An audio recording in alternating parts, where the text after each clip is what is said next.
You hear me? Hands up!" The cop's voice cut through the empty street. Noel stood frozen, heart pounding. Then, bang!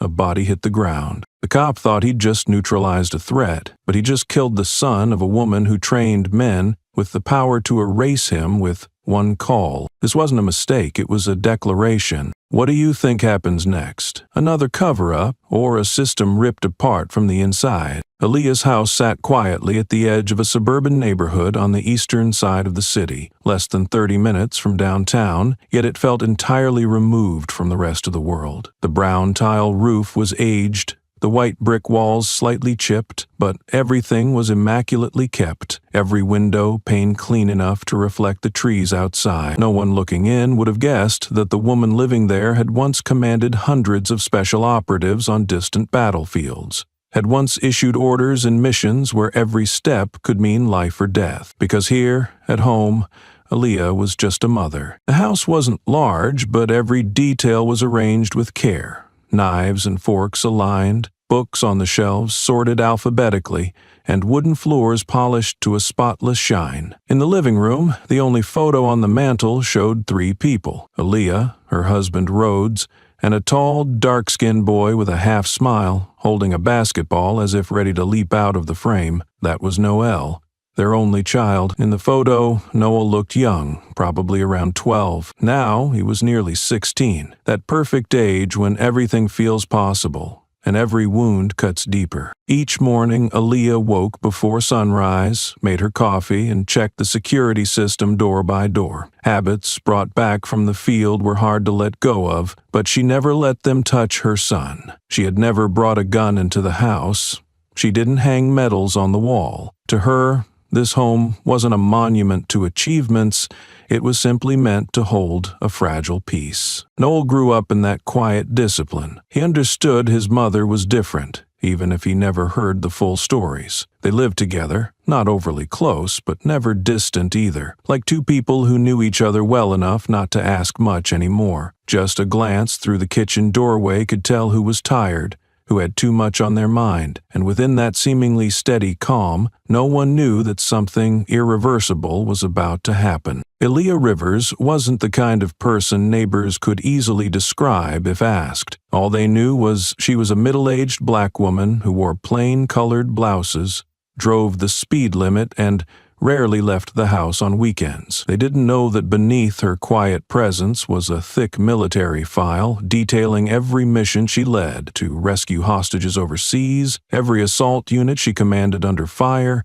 and that the Department of Defense had recognized her as one of the most disciplined officers of the past 3 decades. But Aaliyah never spoke of it and never felt the need to. She lived discreetly, not out of fear of being known, but because she believed some victories didn't need to be retold. Her discipline didn't show in commands or speeches. It showed in the way she folded towels perfectly square each morning, the way she memorized her son's class schedule, the way she never missed a call by even a few seconds. Her calm had been forged in danger, but what earned respect was not her strength, it was how she had turned it into a quiet, unwavering presence in her son's life. Noel uniquely understood his mother. He had never seen her in uniform or holding a weapon, but the quiet discipline around her was always there, like a shield. He never feared it. Her calmness made him want to grow up right. Noel was the kind of teen teachers remembered for his sharp mind, though he sometimes got in trouble for talking back. He knew right from wrong, but didn't always choose silence. At 16, he was nearly as tall as his father, with broad shoulders, deep brown skin, and a gaze that never looked down. His father, Rhodes, was both close and distant. Still serving as a military officer abroad, he couldn't be home often. The few times he returned could be counted on one hand, but he never missed a Sunday night call. No matter where he was, Rhodes called at the same time every week. The calls lasted less than 10 minutes, but both father and son made every second count. Rhodes loved his son the way someone who had faced death too often might, with a quiet urgency. His love wasn't loud or grand. It was in the way he watched Noel smile through the screen and whispered to Aaliyah, He's more grown than yesterday. Even across long distances and time zones, Noel grew up with two anchors, one always there, and one who never let the line go slack. Even from the other side of the world, he left the house around 8, sunlight slipping through the branches to dapple the porch. With an old basketball, a water bottle, and a light jacket in his bag, he walked out wearing untied sneakers and the black rubber bracelet his mom gave him in 6th grade, something he never took off. Aaliyah stood at the door,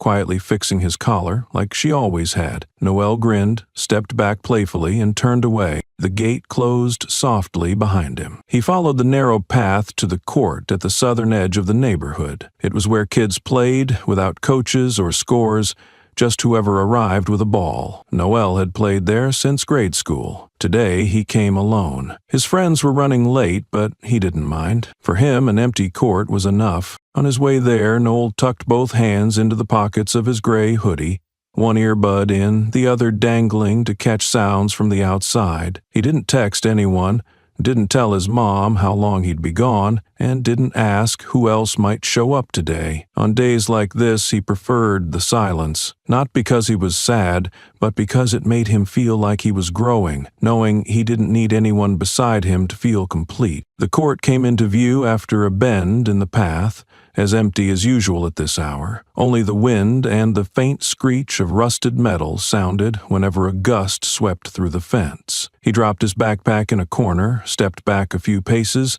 and gave the basketball a try. The shot didn't go in, but the backboard thud made him squint and smile to himself. He loosened his shoulders and walked a few slow laps around the court to warm up. Morning light rested on his back, still cool, but gentle enough to lift the mood. His mind held no worries. He didn't know this would be the last moment in his life he'd breathe so peacefully. In the distance, a low engine noise crept up behind him. He didn't turn around right away. Police cars passed often. No one paid much attention. In this neighborhood, that wasn't unusual. Noel kept walking, pace steady, eyes on the hoop, as if the day was still waiting to unfold like any other. Just outside the fence, the police car had stopped, and a white man in uniform, broad-shouldered and solid, had stepped out. His gaze wasn't that of someone simply patrolling. It was the look of someone who had spotted something he believed shouldn't be there. But Noel didn't know that. He still hadn't turned around. He hadn't seen the man's hand resting on his belt,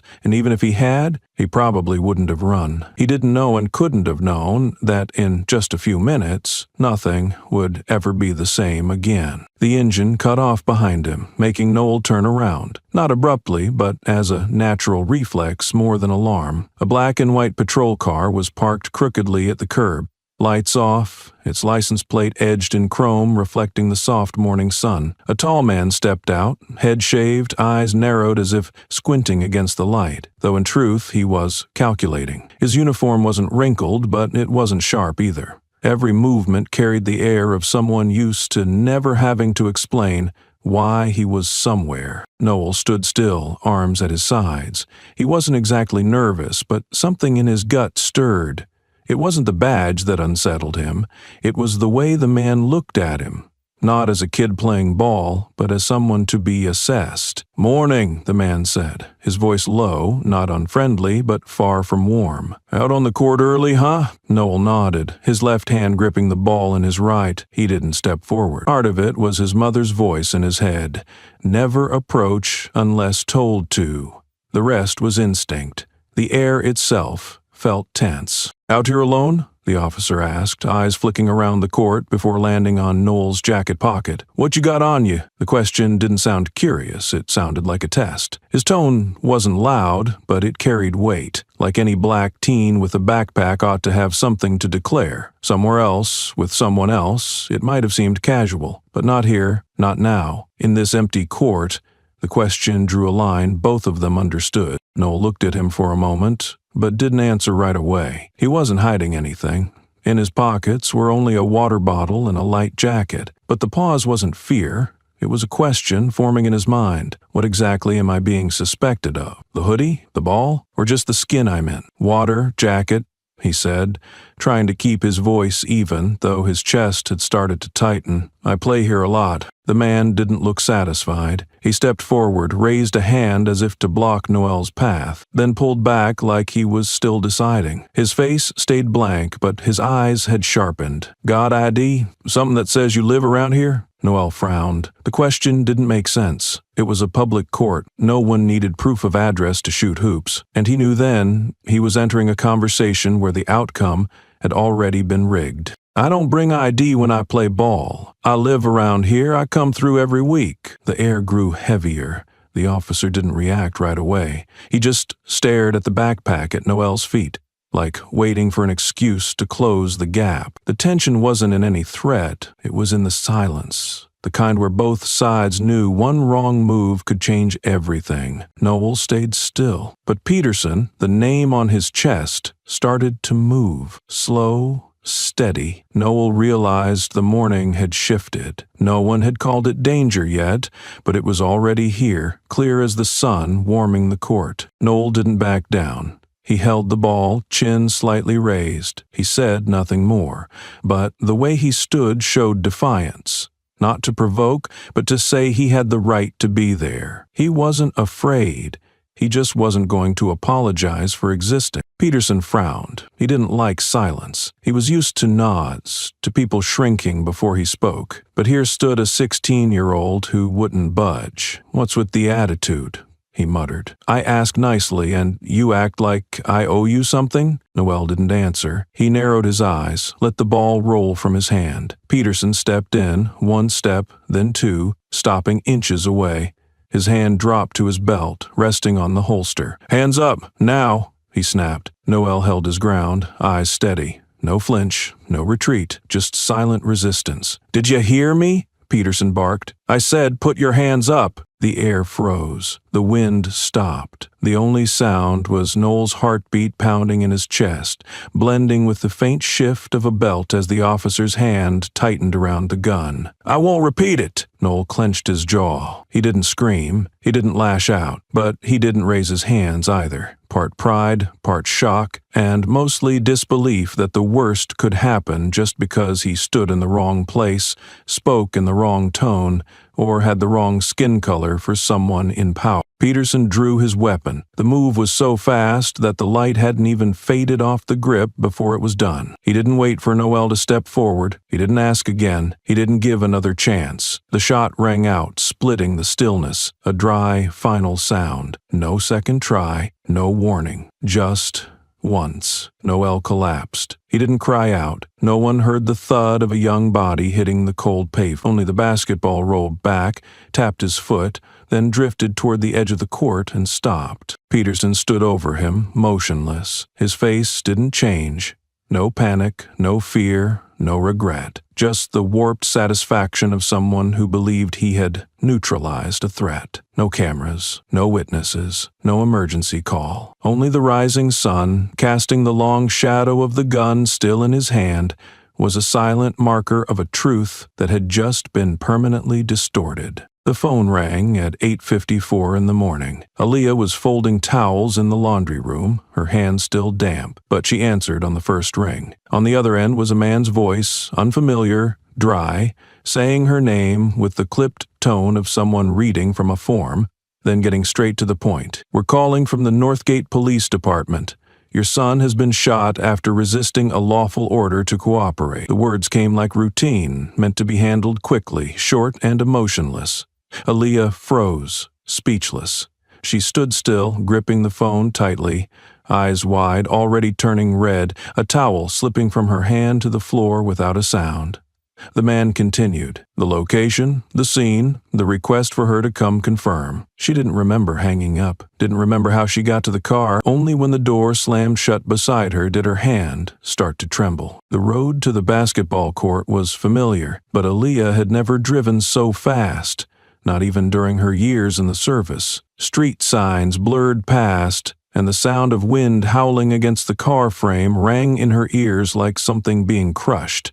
When she arrived, a yellow tape was already wrapped around the court's fence. 2 officers stood outside. One, younger, approached as if to explain, But Aaliyah, her gaze alone made people step back, as if space itself was being pushed away by something no one could see. Noel lay in the center of the court. He wore a gray hoodie, his right arm curled near his chest, his left stretched outward, his cheek turned against the concrete. Morning light slipped through the fence, casting a narrow line across the bridge of his nose. There was no pool of blood, but on his left chest, where the bullet had passed, the fabric had darkened. On his left wrist, the black bracelet still sat, untouched, like it had never left his skin in all those years. Aaliyah knelt, not crying, not making a sound. She reached out, gently touched her son's fingers.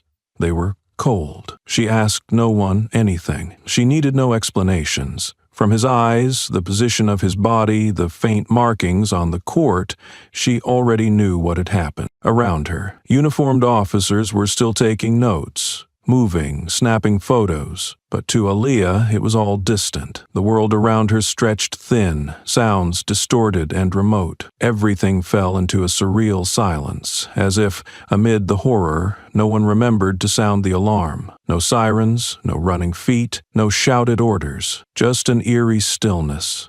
Like a stage left abandoned after the play had ended, where only one actor remained, unaware he had long since died in his role. Aaliyah didn't cry. She didn't let the tears fall, not because she was strong, but because her body hadn't yet realized it had lost something irreplaceable. All those years of training had taught her how to endure loss, how to grieve fallen teammates, how to press pain into the center of her palm and keep moving. But no one had ever taught her how to stay standing when the one thing she had never risked losing now lay cold before her, just one missed heartbeat away from her own. She sat there a long time, as if waiting for some impossible miracle, as if refusing to move might turn back time to the second before the shot. But the clock kept ticking, the sun kept rising, and the chill on Noel's hand never faded. She recognized him immediately. The tall man with the shaved head, still wearing half-finger tactical gloves, standing at the edge of the court, was the one who pulled the trigger. He didn't look away from her. He didn't leave the scene. On the contrary, he stood tall, spine straight, as if ready for an inspection of the procedure he had just carried out. His eyes showed no confusion, no tremble, no trace of remorse. They were the eyes of someone who had done this enough times to treat it like paperwork, as if a child's life, a black child's life, had never really measured up next to a box labeled non-compliant threat. He stood there, expression locked like steel, hand still grazing the holster on his belt by habit, eyes scanning the crowd like he was already counting the next witnesses to contain. Aaliyah stared at him for a long time, not to question, not to punish, but to remember. Every line on his face, every twitch of his jaw, the subtle flick near his eye. These were details she had once trained to read in elite courses, but for the first time she used them not to assess a target, but to restrain herself. A senior officer stepped up beside him, whispered something in his ear. He nodded, calm, casual, then slipped his hands into his back pockets and stepped aside, leaving a wide gap between himself and Noel's body, a space he had no intention of filling with any kind of apology. Aaliyah didn't move closer. She held her ground, turned her face away, as if rejecting even the air he breathed. Inside her, something screamed, clawed, begged to break free, but on the surface she only clenched her fists and bit her lip until it bled. Not because she didn't know how to fight back, but because she knew better than anyone that in this moment, one wrong move could make her the next line in the report he had finished not 10 minutes ago. She had to leave, not to let go, but to begin. When Aaliyah walked away from the court with her son's cold body beside her, those nearby stepped aside in silence. She moved quickly, shoulders unbowed, though her heart was heavy. At the car door, she paused for a few seconds, just long enough to scan the entire scene, not to remember, but to pinpoint the edge of the court, the corner of the street, the lamppost, the traffic sign, and a detail many might have missed: a weathered surveillance camera, tilted slightly on the northern utility pole, less than 20 meters from the court. That camera wasn't part of an active system. It had long been assumed out of service due to budget cuts. But Aaliyah knew many systems like that were still passively connected, maintained just enough to deter tampering. And if it was still functioning, it might have captured everything, not just a picture, but living proof. She got into the car and the engine started.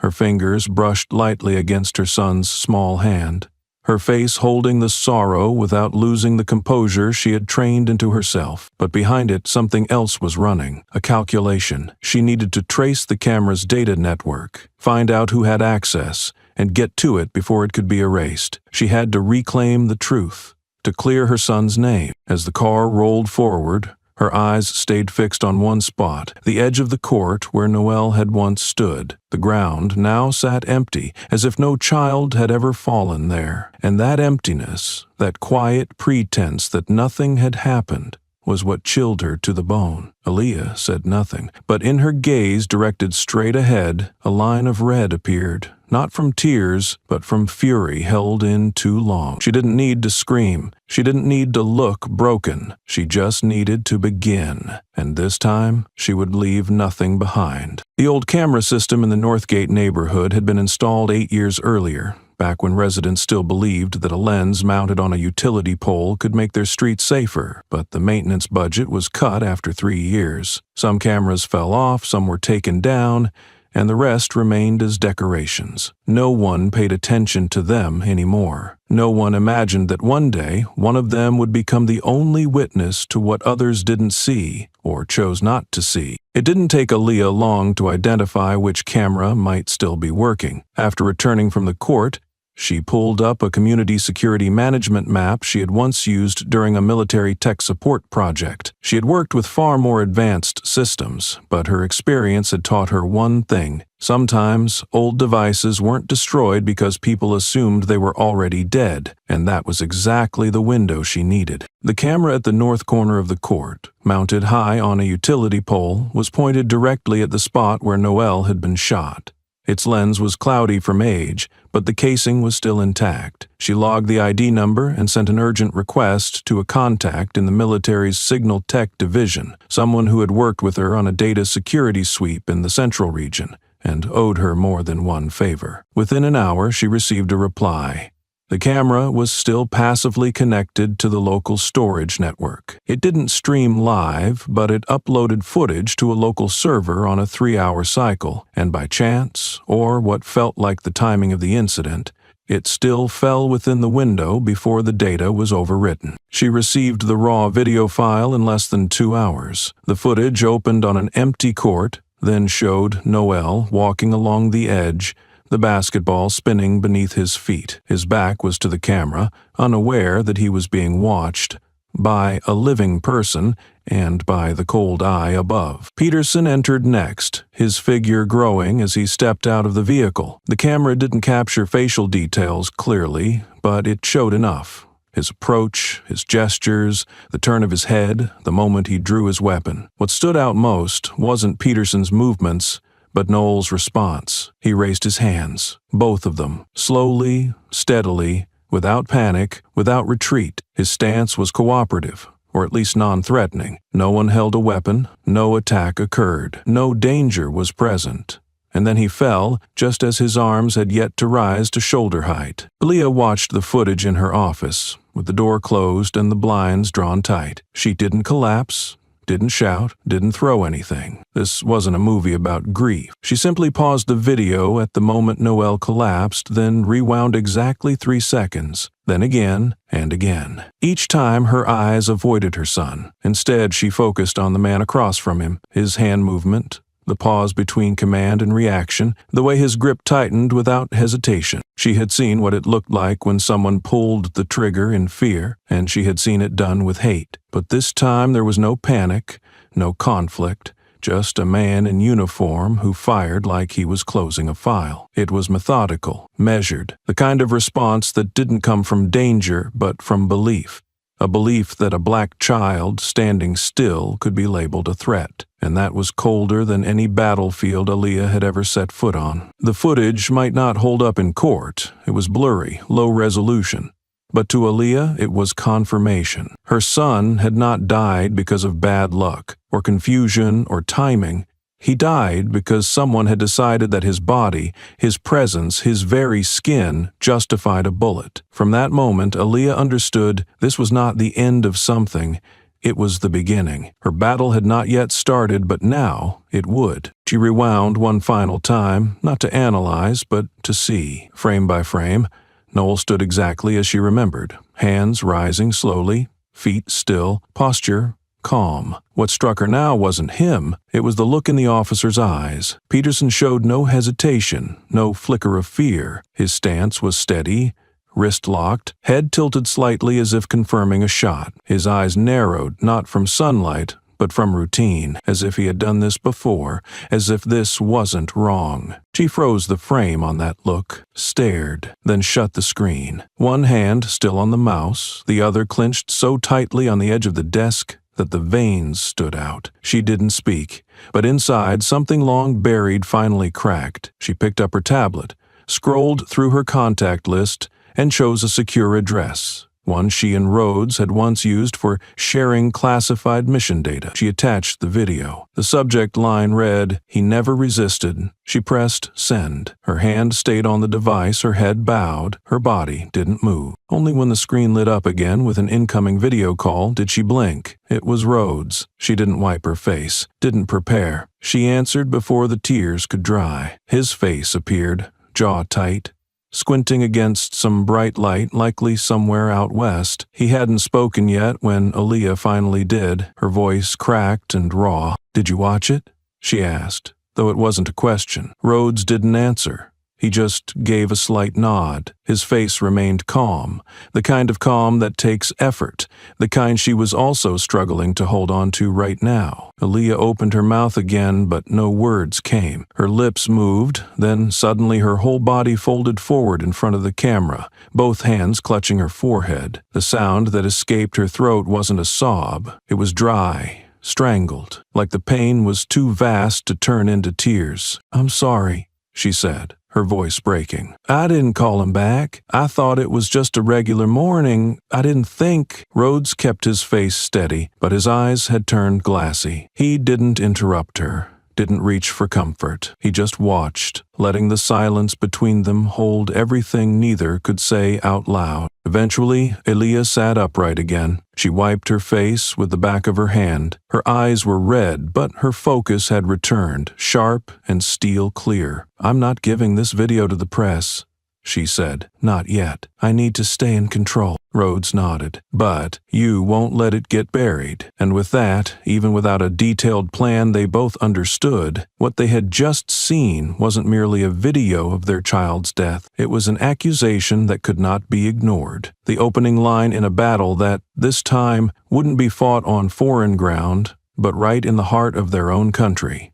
The second call came just past midnight. As the city crossed into a new day, the screen lit up in the dark kitchen, casting just enough glow to reveal the deep hollows beneath Aaliyah's eyes. She hadn't slept, hadn't left the house since sending the video. For hours she had sat alone, with no lights on, no devices running, her gaze fixed on the photo on the shelf, where Noel still smiled with his mouth closed, holding his basketball. This time, Rhodes called first. He appeared on the screen with a temporary operations hub behind him, yellow light flickering off control panels, the occasional burst of radio static breaking the air. Aaliyah could see the lines near his eyes, the fatigue across his brow, and something heavier, something he was trying not to let show. Numbers scrolled behind him, but his eyes were locked on hers. "I won't make it back in time," he said. "The flight's been grounded. They need someone to steady the border unit, but if you want, I'll pull out of the command loop." Aaliyah shook her head. "No, I don't need you to step down. I need you to stay where you are."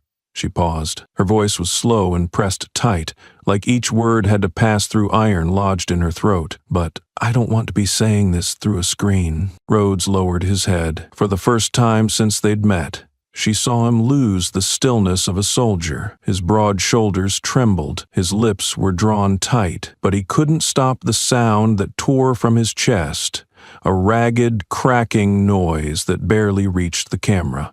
He covered his face with both hands and went quiet. Then the first sob broke free. Not loud, but it cut through the thousands of miles between them. Aaliyah said nothing. She just watched the man who had led soldiers through impossible missions, who had once held the lives of hundreds in his hands, now collapsing under the weight of a son who would never come home. Rhodes finally raised his head. His eyes were red, his voice rough. I promised I'd take him to the beach this summer. He reminded me 3 times last month. Aaliyah nodded. He picked the playlist, said he wanted to hear it in the car. They didn't need to say more. Each sentence touched a memory too fresh to seal. In that moment, they weren't soldiers.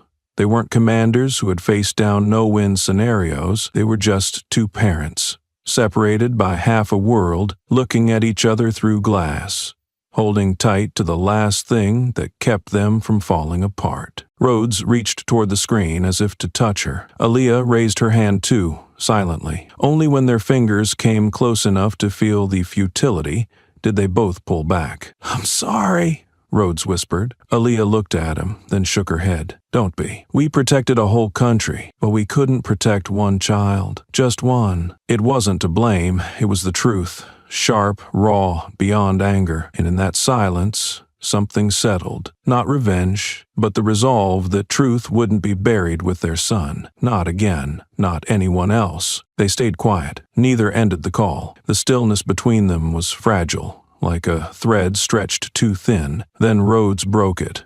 Voice low, eyes steady. "You know it's not just Peterson. I watched the footage 4 times. His eyes when he pulled the trigger, that wasn't a mistake. He believed he was doing the right thing." Aaliyah nodded. She had seen it too, and she knew Rhodes wouldn't misread something like that. "Don't just see him as one man," he said. "He's the result of bad decisions, of people who let it happen. He pulled the trigger, but a whole system stood behind his hand." Aaliyah tightened her grip on the desk. Her head leaned toward the screen. No more tears, just a silence that felt heavy. Rhodes paused, then finished. "If you go after just him, they'll let him take the fall. One report, one apology, one weak investigation, and it's over. But if you push further, if you expose the ones who shielded him, made the calls, kept sending boys like Noel into danger without care, then we don't just fight for our son, we stop it from happening again." Aaliyah breathed slowly. She understood. She had been part of the system, had seen how small links were blurred to keep the big machine running. But this time, the link being sacrificed was her son. "You don't need anyone to give you orders," Rhodes said, his voice softer now, though still firm. "But I want you to know, if you choose this path,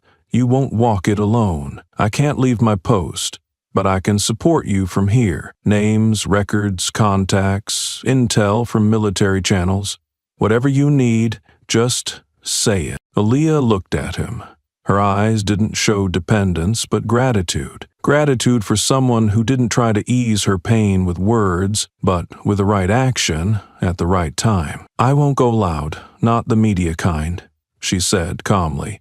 "I'll take it, step by step. I won't miss anyone." Rhodes nodded. They've gotten used to using power to silence people. But this time, they won't be fast enough to stop everything. The screen flickered as the signal weakened. Before the image blurred, Rhodes said one last thing, enough for Aaliyah to carry it like both an order and a prayer. "Make sure they never dare to close their eyes again. Not after seeing the truth." 3 days after the funeral, Aaliyah visited the old office of a friend from the military, now working with the Federal Internal Tech Support Unit. She didn't have to explain much. Just saying the name Peterson made her friend sigh, stop typing, and nod with visible reluctance. An hour later, Aaliyah was granted temporary access to the disciplinary record database for the state police. It wasn't public, but she knew the system well enough to know what to look for and where to find it. When Peterson's name appeared on screen, along with his ID number and assigned unit, her first feeling wasn't rage.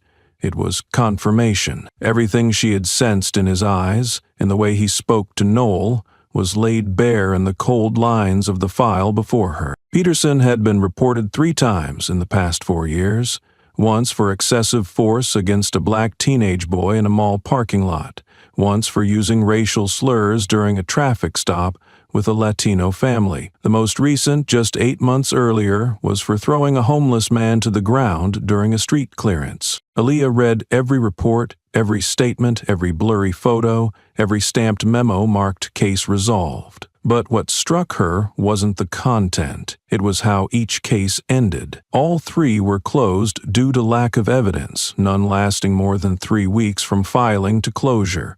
No follow-up interviews, no new witnesses confirmed, no signs of a serious investigation. The final line in all 3 cases was identical: short, cold, and repeated like a template. No evidence of serious misconduct found.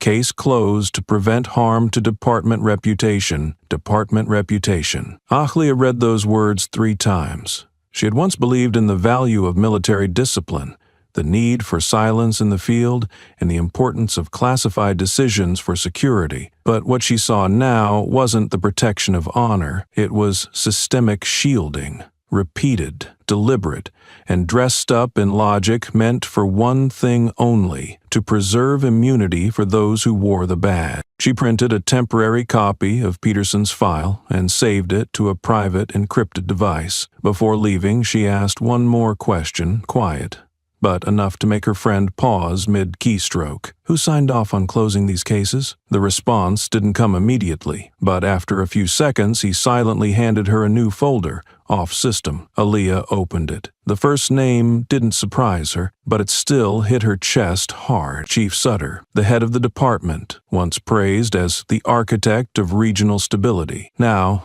she had her starting point, and it wasn't in the hand that pulled the trigger, but in the signature that made sure there would be no consequence for pulling it. Sutter's name appeared at the bottom of all 3 complaints involving Peterson. No notes, just a short approval line with a digital signature and a special clearance code, but for Aaliyah, it was enough. Her years in the military had taught her that real power rarely reveals itself through direct orders.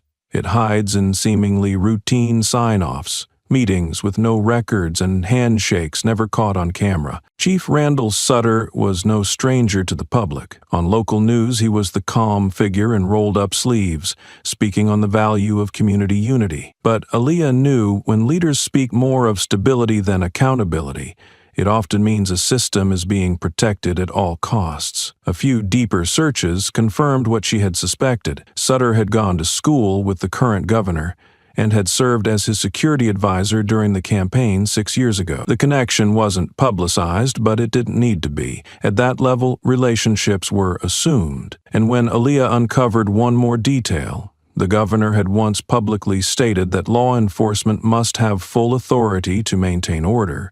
She knew Peterson wasn't just a reckless officer. He was the outcome of a warped belief system, made legitimate from the top down. Part of her wanted to explode, to release the video now, to take it to the Supreme Court, to drag every name into the spotlight, but Aaliyah knew that kind of reaction would backfire. People like Sutter were never alone. They were insulated, layers of files, favors, and networks of mutual protection. A direct assault would only push her out of the game, or worse, paint her as irrational, emotional, or driven by revenge. And she couldn't let that happen. She couldn't allow herself to be dismissed as a grieving mother who had lost control. She couldn't let Peterson become the fall guy for a system willing to sacrifice one man to shield the rest. She needed a strategy, a way in, before they even realized the door had been left open. Instead of filing a complaint, Aaliyah opened a private case file on her encrypted device.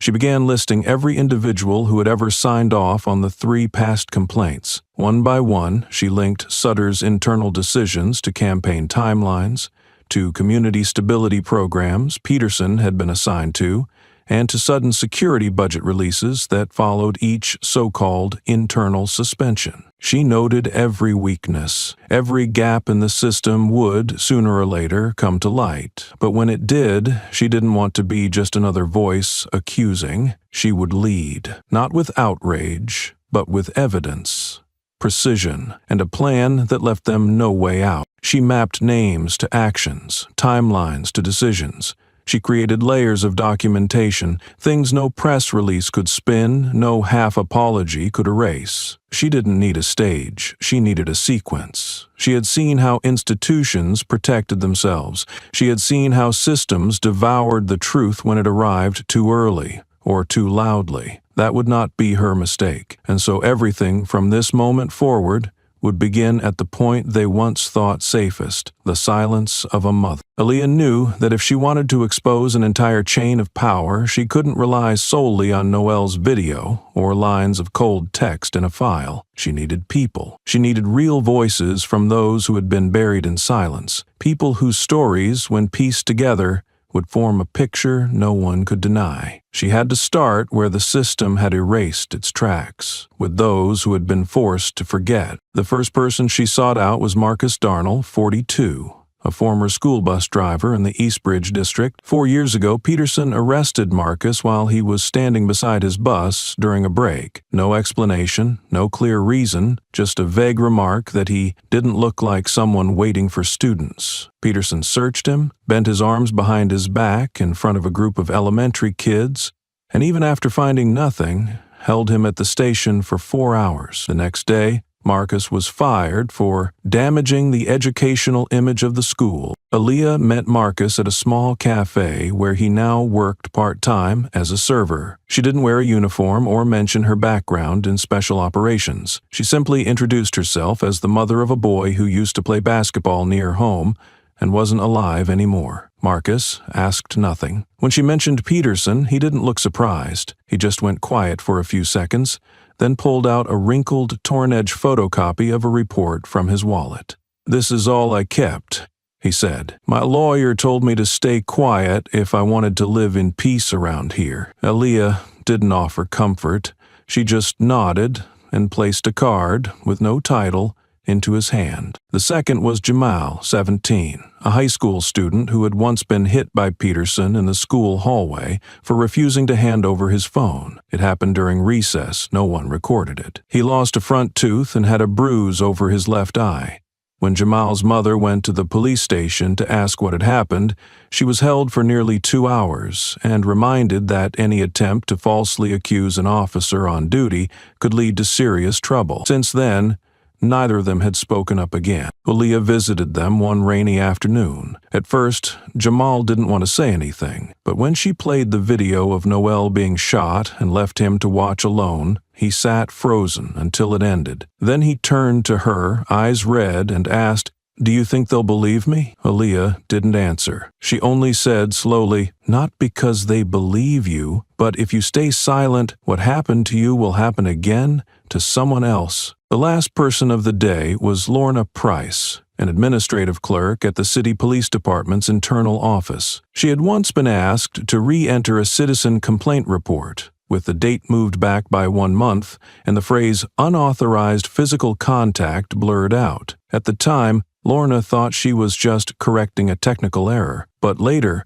when she heard Peterson's name, she realized that report was one of the few files rushed through during her shift. When Aaliyah asked if she would testify, Lorna was silent for a long time. Finally, she said, "I won't go public, but I'll give you every email I saved." Aaliyah nodded. She didn't push. What she needed was already taking shape, not just isolated voices, but repetition.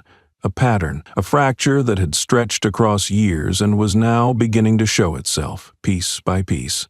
That, more than anything, was the strongest proof. No one can erase every memory once people start remembering at the same time. The stories Aaliyah collected were scattered at first. Each person held a piece of the truth, a shard of memory no one wanted to revisit. But as she began threading them together, those fragments started aligning on their own.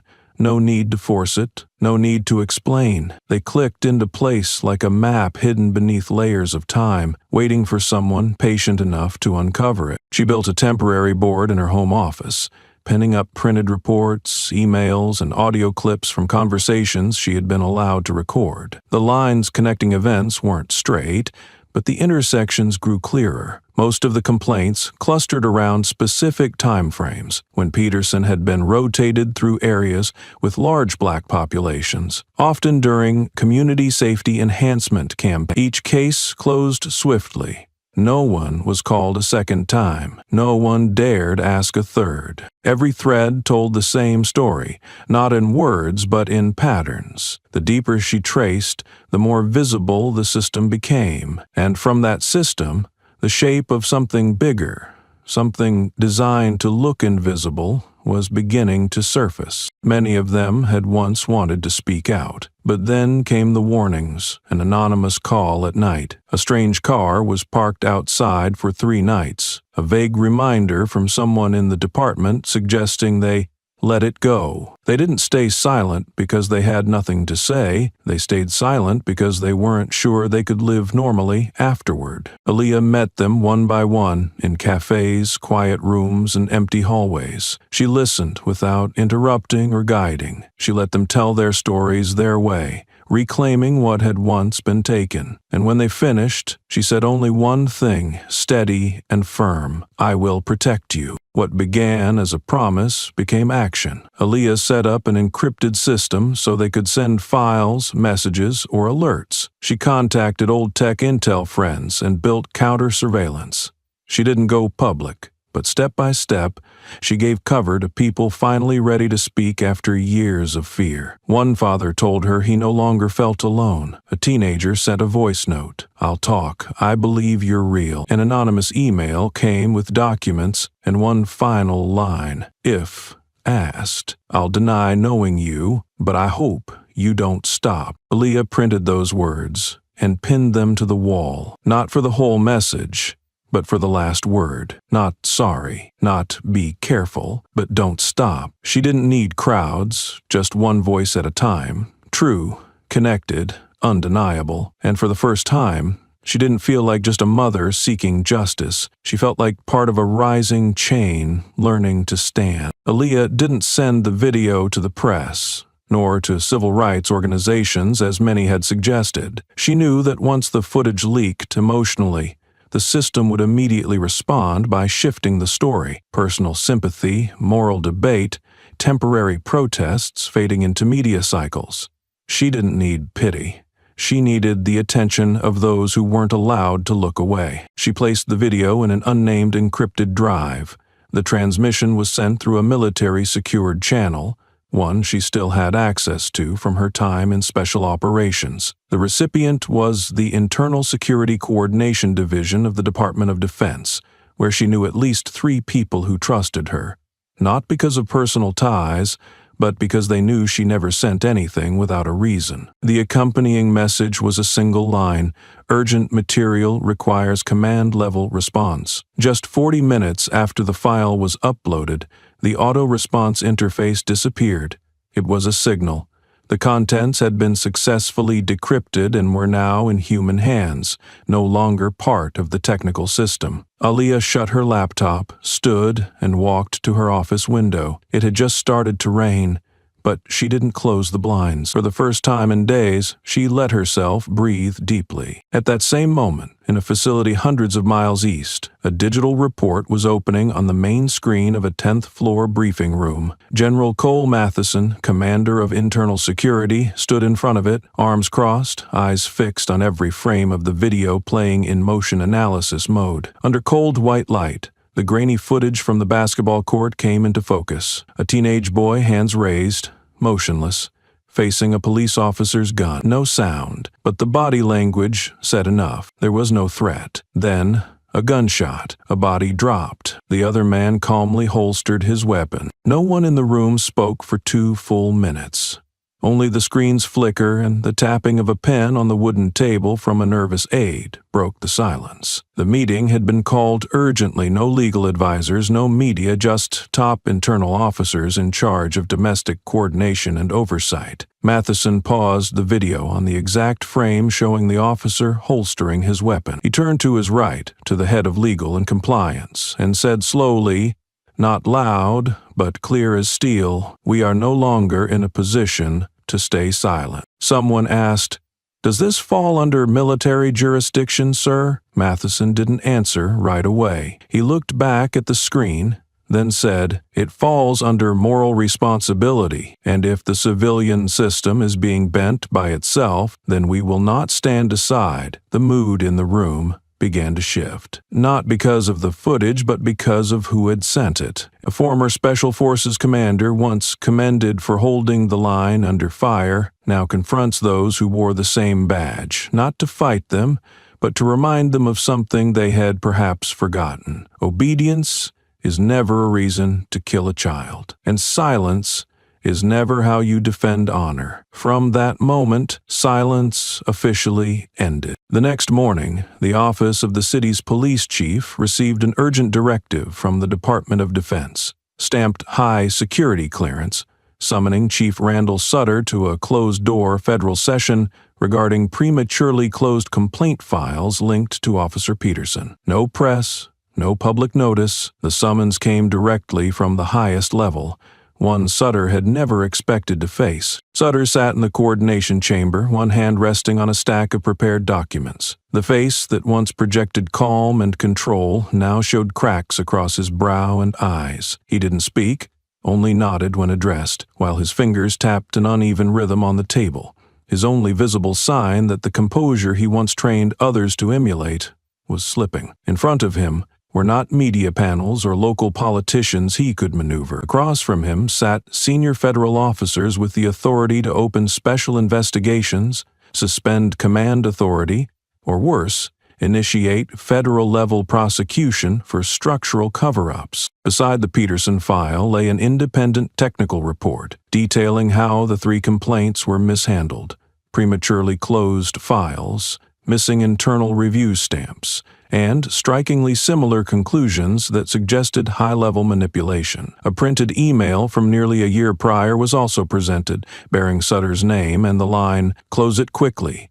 Don't let it affect the quarterly review." When asked to verify the message's authenticity, Sutter faltered for the first time. He adjusted his posture, cleaned his glasses slowly, and replied in a low voice, almost inaudible, "I need to verify the file's origin." But no one in the room was waiting for an answer. At this level, any denial would be instantly cross-hectored against source data. Words could not outrun facts, and for the first time in nearly 2 decades of leading local security, Sutter had no words. Outside, the city remained unaware of what was unfolding. No news reports, no viral posts. Everything was happening behind closed doors, seen only by those who understood how serious it was. But inside the system, things had begun to crack. Younger officers whispered during night shifts, asking if Peterson was really under federal review. A Justice Department aide filed for a transfer without explanation, requesting immediate leave. The police department cafeteria, once lively at noon, had gone strangely quiet.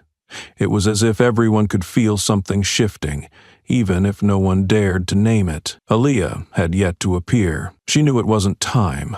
Real justice didn't come from rage in the streets, but from fractures no one expected, in the very surface that once seemed most solid. And when a system cracks on its own, the sound of it breaking echoes long after the first impact has passed. That night, after finishing the 12th report for the witness group, Aaliyah sat alone in the armchair in the living room, facing a black screen that looked like a deep lake. Outside, a light rain had started, not loud but persistent enough to make its presence impossible to ignore. And as the drops tapped steadily against the window pane, Aaliyah instinctively turned toward the room at the end of the hallway, the one where Noel's old bed still sat untouched, the blankets unmade since the last time he left to play basketball. She closed her eyes, and within seconds her body pulled her back into a memory she hadn't dared revisit for a long time: the final months of pregnancy, the ticking clock in a military tent deep in the Middle East jungle. The first contractions came at 3 a.m, the same day she had just completed a detailed map for a joint raid. She had requested maternity leave later than most, not because she didn't want to leave the front, but because she couldn't trust the idea of resting before the mission was finished. The extraction order came late. She had exactly 7 days to prepare for childbirth. 1 week of leave.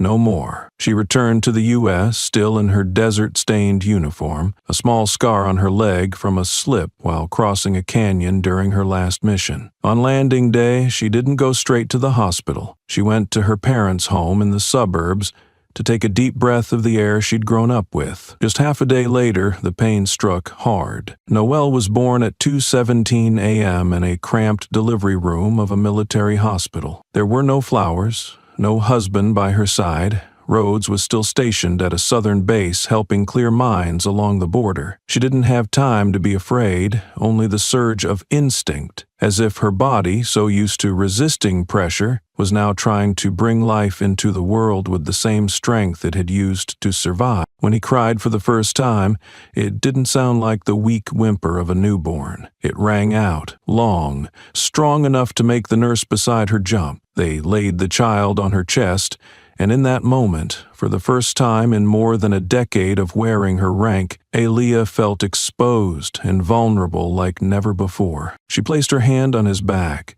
felt his fragile, steady breathing. Part of her wanted to keep him there forever, as if holding him tightly enough could keep the world from touching him. But another part kept calculating. She looked at the clock. 6.5 days. Then she would have to return to command. She knew time with him would never be enough, but she believed that if she lived right, acted right, the world she left behind would be safer for him. She was wrong.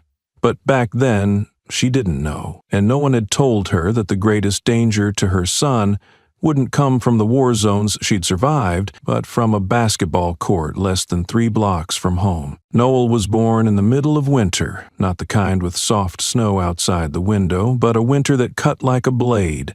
Wind slipped through the hospital's seams, slapping the fogged glass, leaving cracks like fractures in stone. Outside, the sky was thick with lead, no light, no motion. But inside the delivery room, the labor had reached its peak. When the first cry rang out, everything froze. No one spoke in that moment. The newborn wasn't red and fragile like the babies she'd seen in parenting books. He was strong, heavy in her hands, his legs kicking nonstop, and his cry no one forgot thundered through the room like a storm, cracking the cold in two. One young doctor turned and said, with a soft smile, "This kid cries like he knows he's just been dropped into a hard world." Aaliyah didn't answer. She just looked at her son, hands still trembling from pain and exhaustion, but in her heart something was clear. This child would not be weak. He wasn't the kind to need sheltering from the storm. He came into this world with a volume of life, with a force that refused to be hidden, and to her, that was a gift. For the first week, she was more awake than asleep. Every moment with him felt deep enough to compress time. She named him Noel, not for the holiday, but for its older meaning, beginning. And to her, he wasn't just the start of a family. He was a reminder that even after surviving war, there was still something greater, something worth coming back for, something worth living for, something worth becoming a mother for, something worth becoming a mother for. Now, alone in the room that held only her, Aaliyah closed her eyes, not to remember,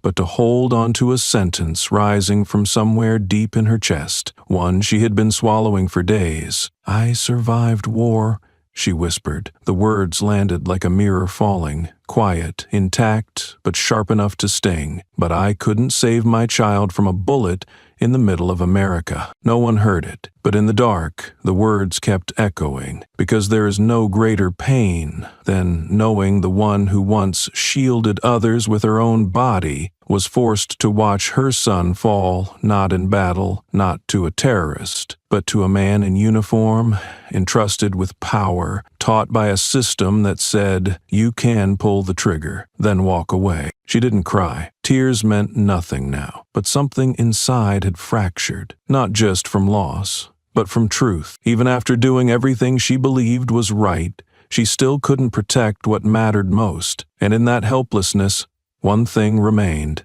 action. Not for revenge, but if she didn't rise, that cry would remain a lone echo, and she would not let it be forgotten. She sat alone on a chair placed in the center of the auditorium. There was no podium, no flag behind her, no stage lighting. The room was lit just enough to show her face clearly, but not enough to make her squint. In front of her were nearly 30 reporters, most from local stations, a few from national networks. All of them had heard about the case, but none knew this would be the first time the mother would speak, not to accuse, but to tell. Aaliyah didn't wear black. She chose a white buttoned shirt, long-sleeved, collar-fastened, hair neatly tied, no makeup. Her face showed no attempt to hide the exhaustion, but not a single tear. She looked directly into the camera before beginning. No notes, no prepared statement. "My son was not a hero," she said, voice steady and low. "He didn't pull anyone from a fire, didn't push anyone off train tracks, didn't leave behind words to make people cry. He was just a kid. A 16-year-old boy is playing basketball on a Sunday morning. He broke no laws.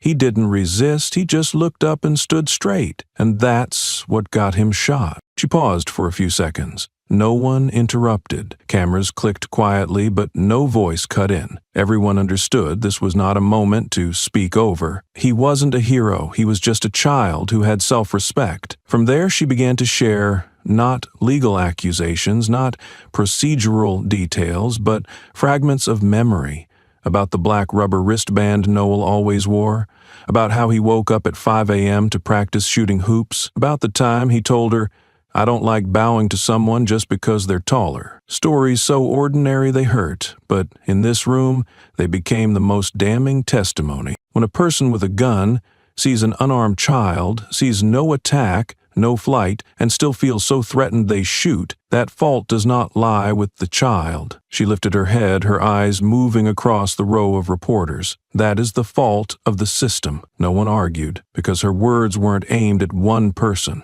They carried no bitterness, but they carried the weight of someone who had stood inside that very system long enough to know it doesn't collapse because of one wrong man. It breaks because too many stand still, unsure of what right even looks like anymore. At the end of the conference, a young reporter asked, "What's the current status of Officer Peterson?" A staff member seated toward the back answered for her. "He's been placed on temporary suspension, pending internal investigation. No official charges have been filed." The room went still. A mother had calmly recounted the death of her child, while the man who pulled the trigger remained free, and that was what made the silence more unbearable, because no one could deny what they were witnessing. Not rage, but a wound that had never healed, and this time it was exposed, not through blood, but through truth. Not a call for vengeance, just a statement, clear enough that no one could claim ignorance. Less than 2 days after the press conference, the video Aaliyah had sent through encrypted channels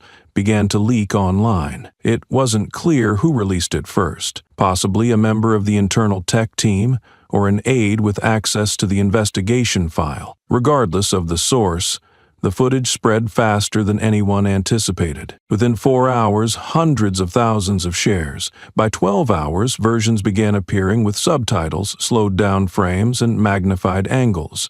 And by day's end, the phrase, "he raised his hands," had become a hashtag, flooding every major social media platform. The reaction wasn't just outrage, it was fury of a quieter kind, but one that ran deep. Not loud like the flare of instant protests, but a steady burn. A shift when large parts of the public no longer debated whether something wrong had happened, but began to believe that what was wrong had been hidden by the very people entrusted with power. Many watched the video again and again, freezing the frame where Noel raised both hands in silence. Body still, no sudden movement. They saw what was undeniable. The boy had no chance. Not 1 second to explain.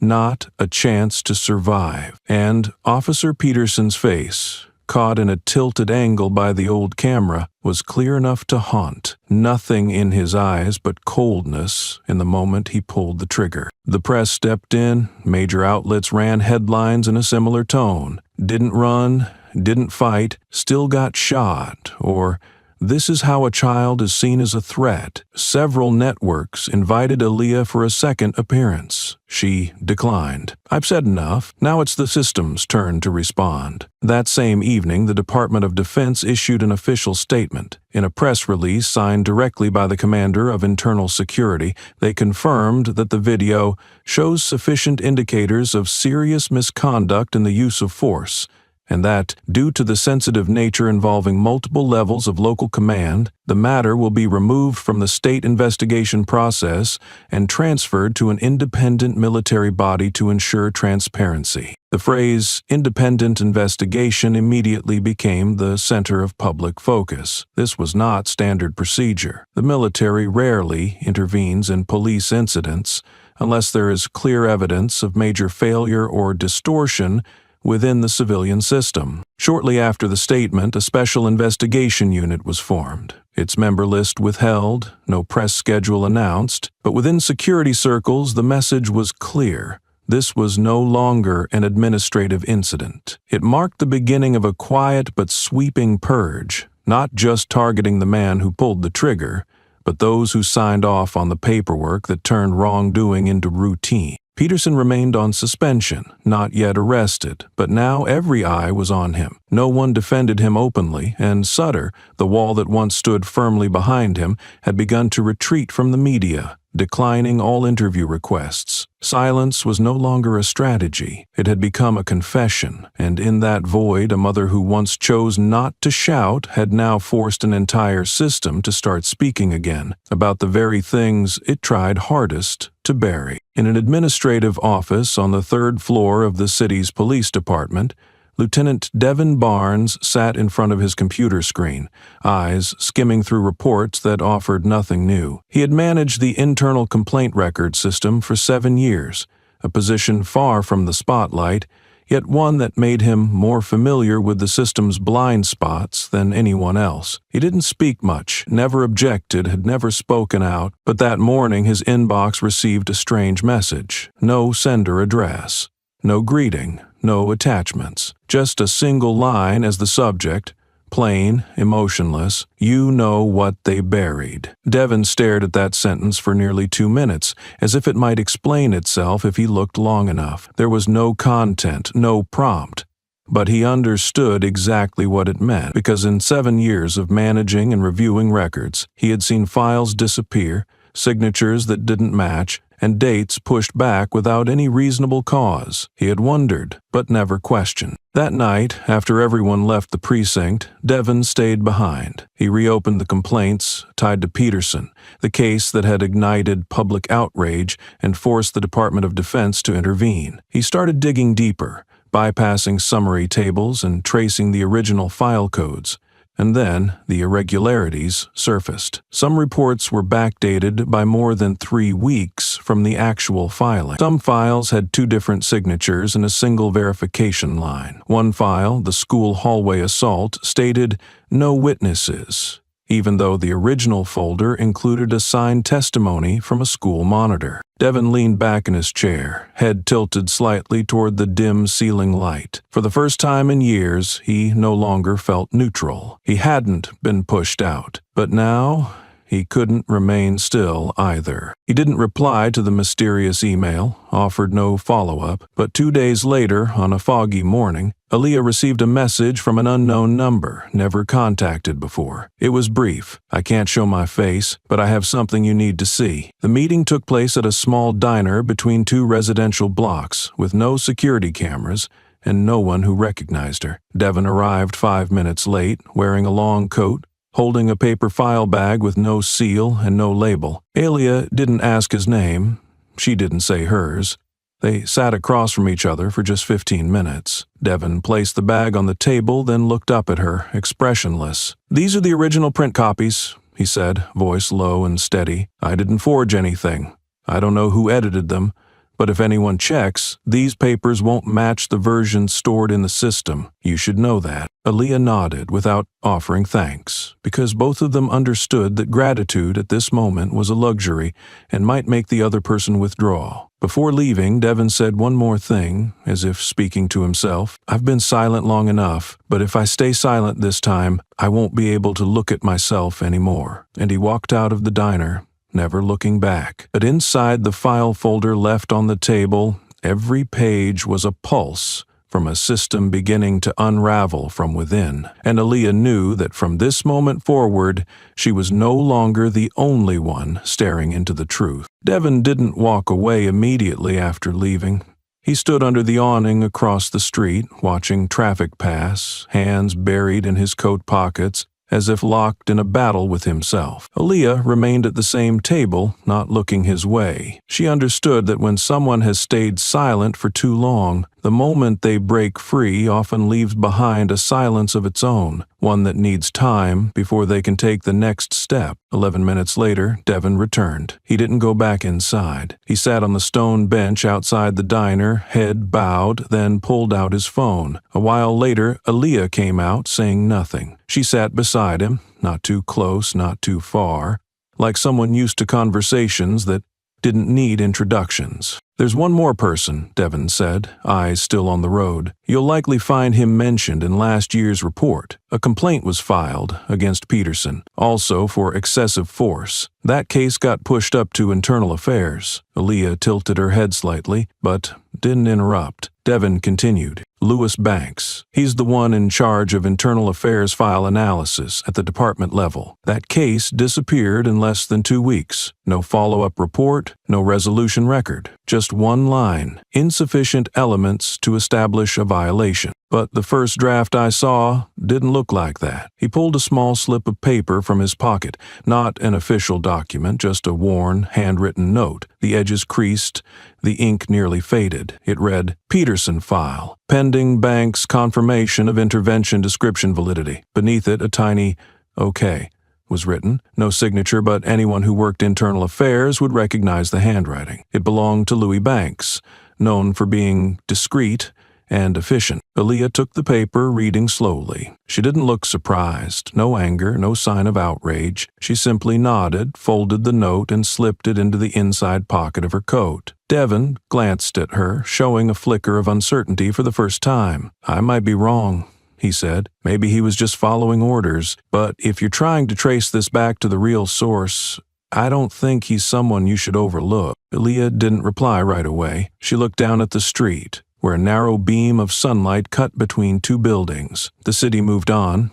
People went to work, waited at crosswalks, and argued about gas prices or traffic. But amid all that motion, something was shifting. Not loud, not visible at a glance, but irreversible. She turned back to Devon, eyes calm, unhurried. Just the presence of someone who understood enough not to press. "Thank you," she said, voice low but clear. For not continuing to look away, Devon said nothing. But this time his gaze didn't turn away. He looked back at her, nodded once, and when he stood up to leave, neither had to say the words. Both understood. Silence was beginning to crack, not from a loud blow, but from people, one by one, choosing to finally face what they had ignored for far too long. Inside the digital archive of the Internal Investigation System, accessible only to a select few with high-level clearance, there existed a file with no title, no confidentiality marking,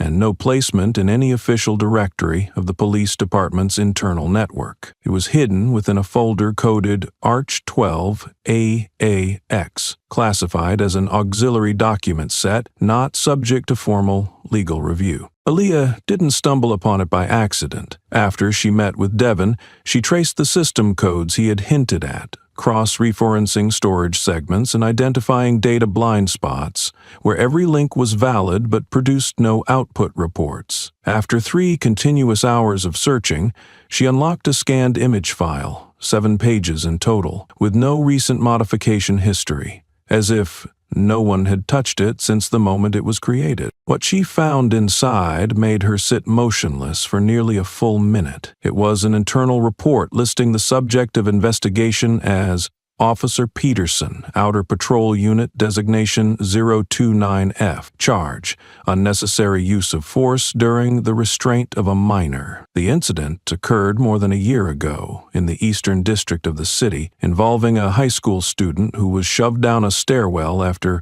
refusing to hand over a personal phone. According to initial statements from two witnesses, a school support staff member and an upperclassman, the officer used violence without clear cause and issued no prior verbal warning. In the conclusion section, the investigator in charge was listed as Lewis Banks, Internal Affairs Inspector. The final line of the report read, "Recommends suspension of Officer Peterson for 30 days to restore proper conduct protocol, with file escalated to command level for formal disciplinary consideration." However, the following pages told a different story. In a short appendix documenting a closed-door meeting between Inspector Banks and Police Chief Randall Sutter, the case was reevaluated. The justification given: no verifiable security footage. Witnesses lacked credibility due to personal ties with the affected student. As a result, the suspension was withdrawn. Peterson was advised to take a short personal leave for psychological recovery, but no formal documentation recorded any disciplinary action. Sutter signed off as the final approver. The date of the signature coincided with the city's announcement of new funding for law enforcement under the Rebuilding Community Trust campaign. The incident was excluded from that year's annual summary reports, and in the public system, Peterson had no disciplinary history. Aaliyah printed the entire file without transmitting it electronically. She sat staring at the cold, dry pages spread across her desk, each line of text like a bullet that had missed justice but still managed to wound the truth. She didn't feel anger. No surprise. What she felt was a quiet form of confirmation that what she was facing wasn't random. It was the product of a series of deliberate decisions designed to keep everything looking stable. And if a system had once been willing to conceal the fact that an officer pushed a child down the stairs just to protect image and funding, then it would also be willing to ignore a death. No explanation needed, no one is held accountable. At that moment, she knew she was no longer in the phase of collecting. She was stepping into the phase of exposure, and every document she kept, every line she read, was beginning to take the shape of testimony, not for a courtroom, but for the conscience of a country that once promised to protect children like her son. That night, Aaliyah sat in the small study on the second floor, her desk lamp casting a soft amber glow just bright enough to illuminate the creases on the paper she held. To her left was the scanned copy of the old internal report, 7 pages long, once buried in the official records system. But more importantly, next to it was a small silver voice recorder, recently delivered from one of her old contacts in signal security. The audio lasted 13 minutes. The voices were unmistakable. Louis Banks, the Internal Affairs Inspector, speaking to another man whose deep, commanding tone Aaliyah instantly recognized. Randall Sutter. Through the sound of paper shuffling, fingers tapping a tabletop, and the careful phrasing of directives, the full scope became clear. This shouldn't appear in the monthly report. We're not pursuing administrative action? I'll give him leave. No need to close the case. We've got enough eyes on us already. So I archived the original? No. Keep a temporary version for internal use. Make sure the final report is clean. The silence that followed lasted nearly a full minute. Short, but enough to confirm the entire architecture of manipulation.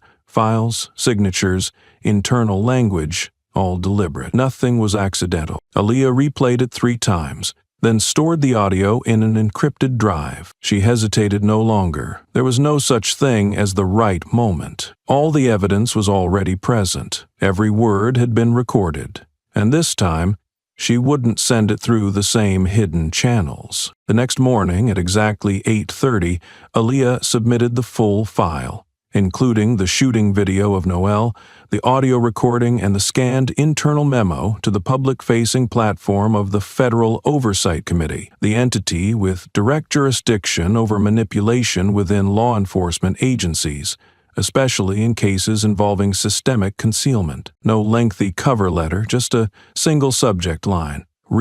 For the record, and for the ones you didn't see. That data package didn't go only to the committee.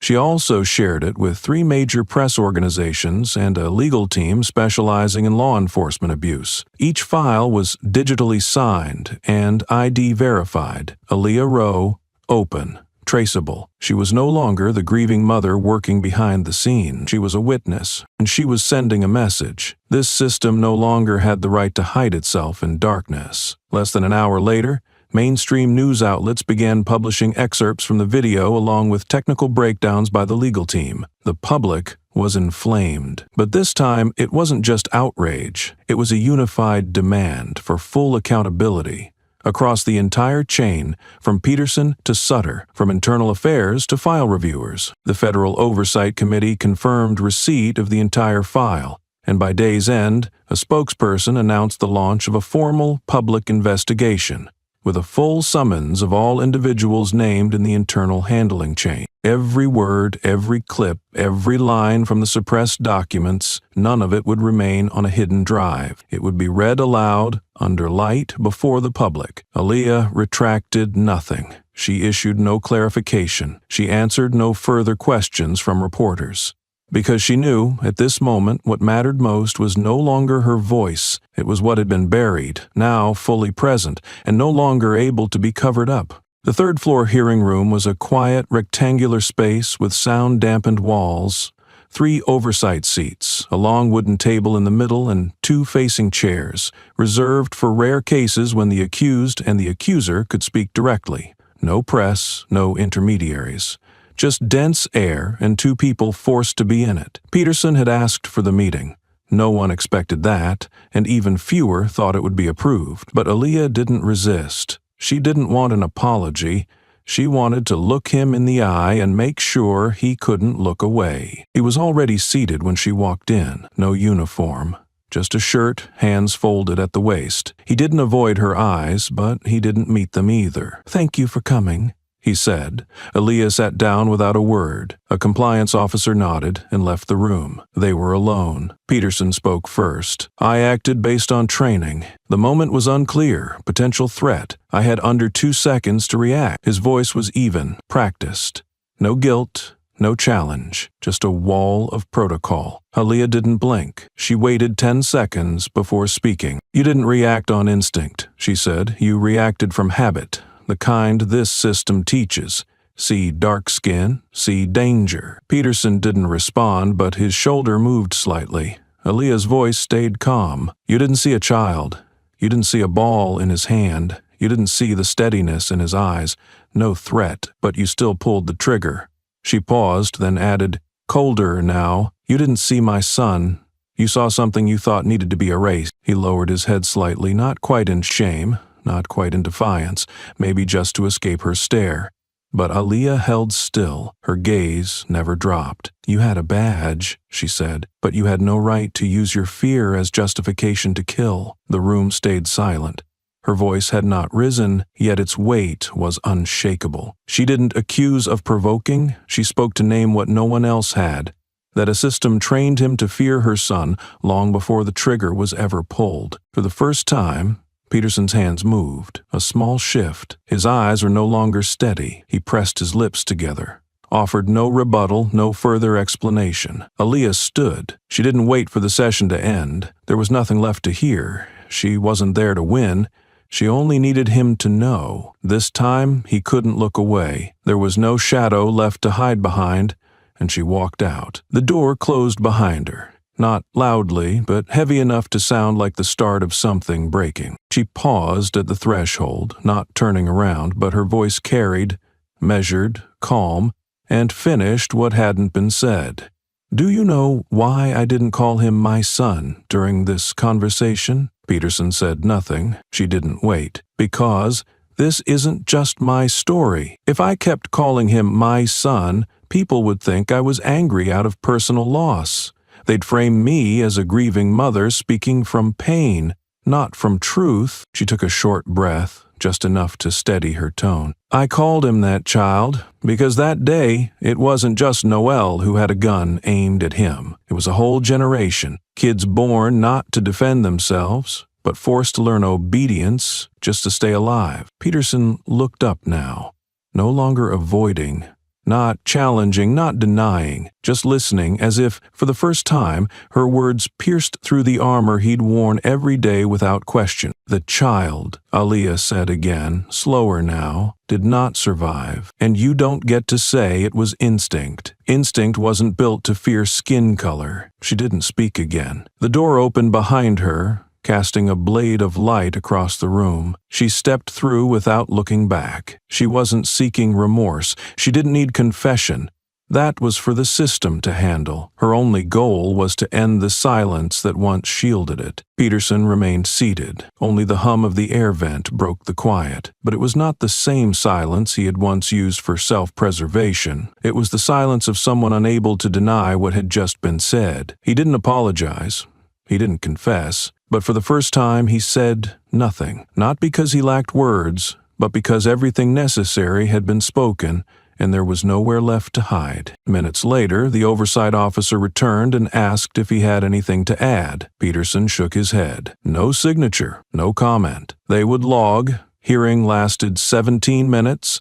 Respondent declined final statement. But no one needed the transcript to understand what had happened. In a room without weapons, a woman had left a man who once pulled the trigger with nowhere left to retreat. That morning, the Capitol building shone brightly, but inside the hearing room, the atmosphere held a heavy, indescribable gravity. The Armed Police Reform Committee had called an emergency session in response to the unprecedented public outcry following Noel's video and the full records Aaliyah released. This was no longer a personal story. Congress was now forced to listen because continued silence would not just cost them a few seats, it would further fracture national trust. Again, Aaliyah was invited as an independent witness, a mother, a former Special Forces commander, someone who once chose silence and now chose to speak. She dressed simply, a white blouse, a gray skirt past the knee, no insignia, no rank. She did not represent any organization. She came bearing only one question. When invited to speak, she stood.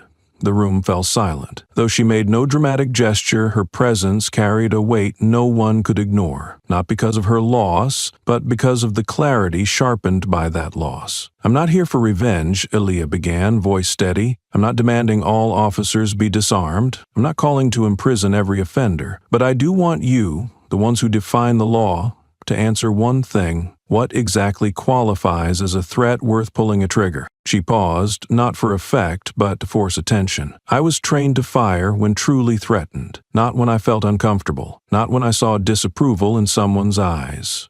Not when someone dared to stand tall, and certainly not when the only thing that person held was their dignity." A committee member asked, "Do you believe the criteria for threat justifying fire can be clearly defined?" Aaliyah didn't look away. She answered directly, "If someone with a gun is afraid of defiance in someone's eyes, they should not carry a gun. They should put it down." The room fell still.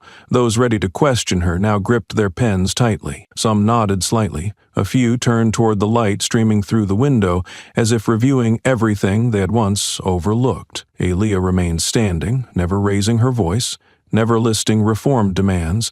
She added just one more thing, a definition that should have existed long ago. A child with raised hands is not a threat. A teenager in a hoodie is not a reason for suspicion. And a person of color, not in uniform, is no less deserving of life. She didn't apologize. She didn't seek applause. But in the moment she sat down, the air in the room had changed, not because of what she had lost, but because of how she turned that loss into a mirror held up to a system ready to turn away. And this time, in front of her, no one could look away. The Capitol building shone brightly that morning, but inside the hearing room, the air was heavy. The Armed Policing Reform Committee had called an emergency session in response to the public uproar over Noel's video and the released files. This was no longer personal. Congress had to listen, because silence now could cost more than political seats. It could fracture national trust beyond repair. Aaliyah was invited as an independent witness, a mother, a former special ops commander, someone who once stayed silent and now chose to speak. She wore a simple white shirt and gray skirt. No insignia, no uniform. She didn't represent an organization. only a question. When called to speak, she stood. The room fell completely quiet. Her presence carried a weight no one could ignore, not because of grief, but because of the calm clarity that came with it. "I'm not here for revenge," she began, voice steady. "I don't want every officer disarmed or every wrongdoer jailed. I want one answer. What exactly qualifies as a threat worth shooting?" She paused, letting silence hold. "I was trained to fire only when truly threatened, not when uncomfortable, not when challenged, not when someone dared to stand tall, and never just for their dignity." A member asked, "Can a clear standard for threat be written into law?" Aliyah didn't flinch. If someone carrying a gun is afraid of eye contact, they shouldn't carry it. They should put it down. The room held its breath. She continued, "A child raising his hands isn't a threat. A teen in a hoodie isn't suspicious. And a black life without a badge isn't worth less." She sat without waiting for applause. No slogans, no demands, but the air had changed. A few nodded, others looked away. Later that day, Congress convened to open a federal inquiry into the rapid response policy. Once untouchable, now under review. Aliyah didn't return to speak. She didn't need to. The story was no longer hers alone. It had become a mirror too clear to ignore. The first news broke on a weekday afternoon through an independent investigative outlet. At first, it was just a brief report, but enough to shake the system at its core. Police Chief Randall Sutter was accused of abusing his authority to manipulate internal files, directly shielding Officer Peterson in at least 3 violent misconduct complaints. Within hours, major newspapers joined in. Names once buried in administrative documents now ran bold in headlines. Protector or power broker, Sutter and the network behind Peterson. What had previously been considered speculation was now backed by data. An investigative journalist team uncovered suspicious financial ties between Sutter and a lobbying group that advocated for expanded use of force rights within law enforcement. Over 3 consecutive years, this group funneled nearly $200,000 into a community development fund under Sutter's wife's name, with no corresponding operational reports to justify the funding. Shortly after, a leaked email from the internal system pushed things past the point of denial. The subject line carried a precise timestamp, 26 months ago, exactly 1 week after Peterson's second misconduct complaint. The body of the message was a single sentence, but chilling enough to require no further context. "Clean up Peterson's file. Don't allow another round of scrutiny." Below the digital signature was Sutter's name, with the highest tier access credentials and the department's coordination system. The city erupted. The media dropped its neutral tone. Language shifted. Leading outlets began calling the behavior collusion instead of ambiguous administrative oversight. Citizens took to the streets, not just in protest of a single shooting, but because they realized they were living in a system capable of legalizing silence, distorting truth, and packaging it under the guise of public safety. The state quickly assigned an external, independent inspector. For the first time in nearly a decade, an investigative task force unaffiliated with the city was granted full access to the police department's internal data systems, from emails and meeting logs to unsaved draft reports. The task force was led by a former federal judge known for handling records tampering cases in the judiciary. Police Chief Sutter was placed on immediate suspension. The Central Precinct was temporarily shut down for server seizure and inventory. Several of Sutter's close associates, including the department's press liaison and head of personnel, were also summoned for questioning. Aliyah said nothing to the press.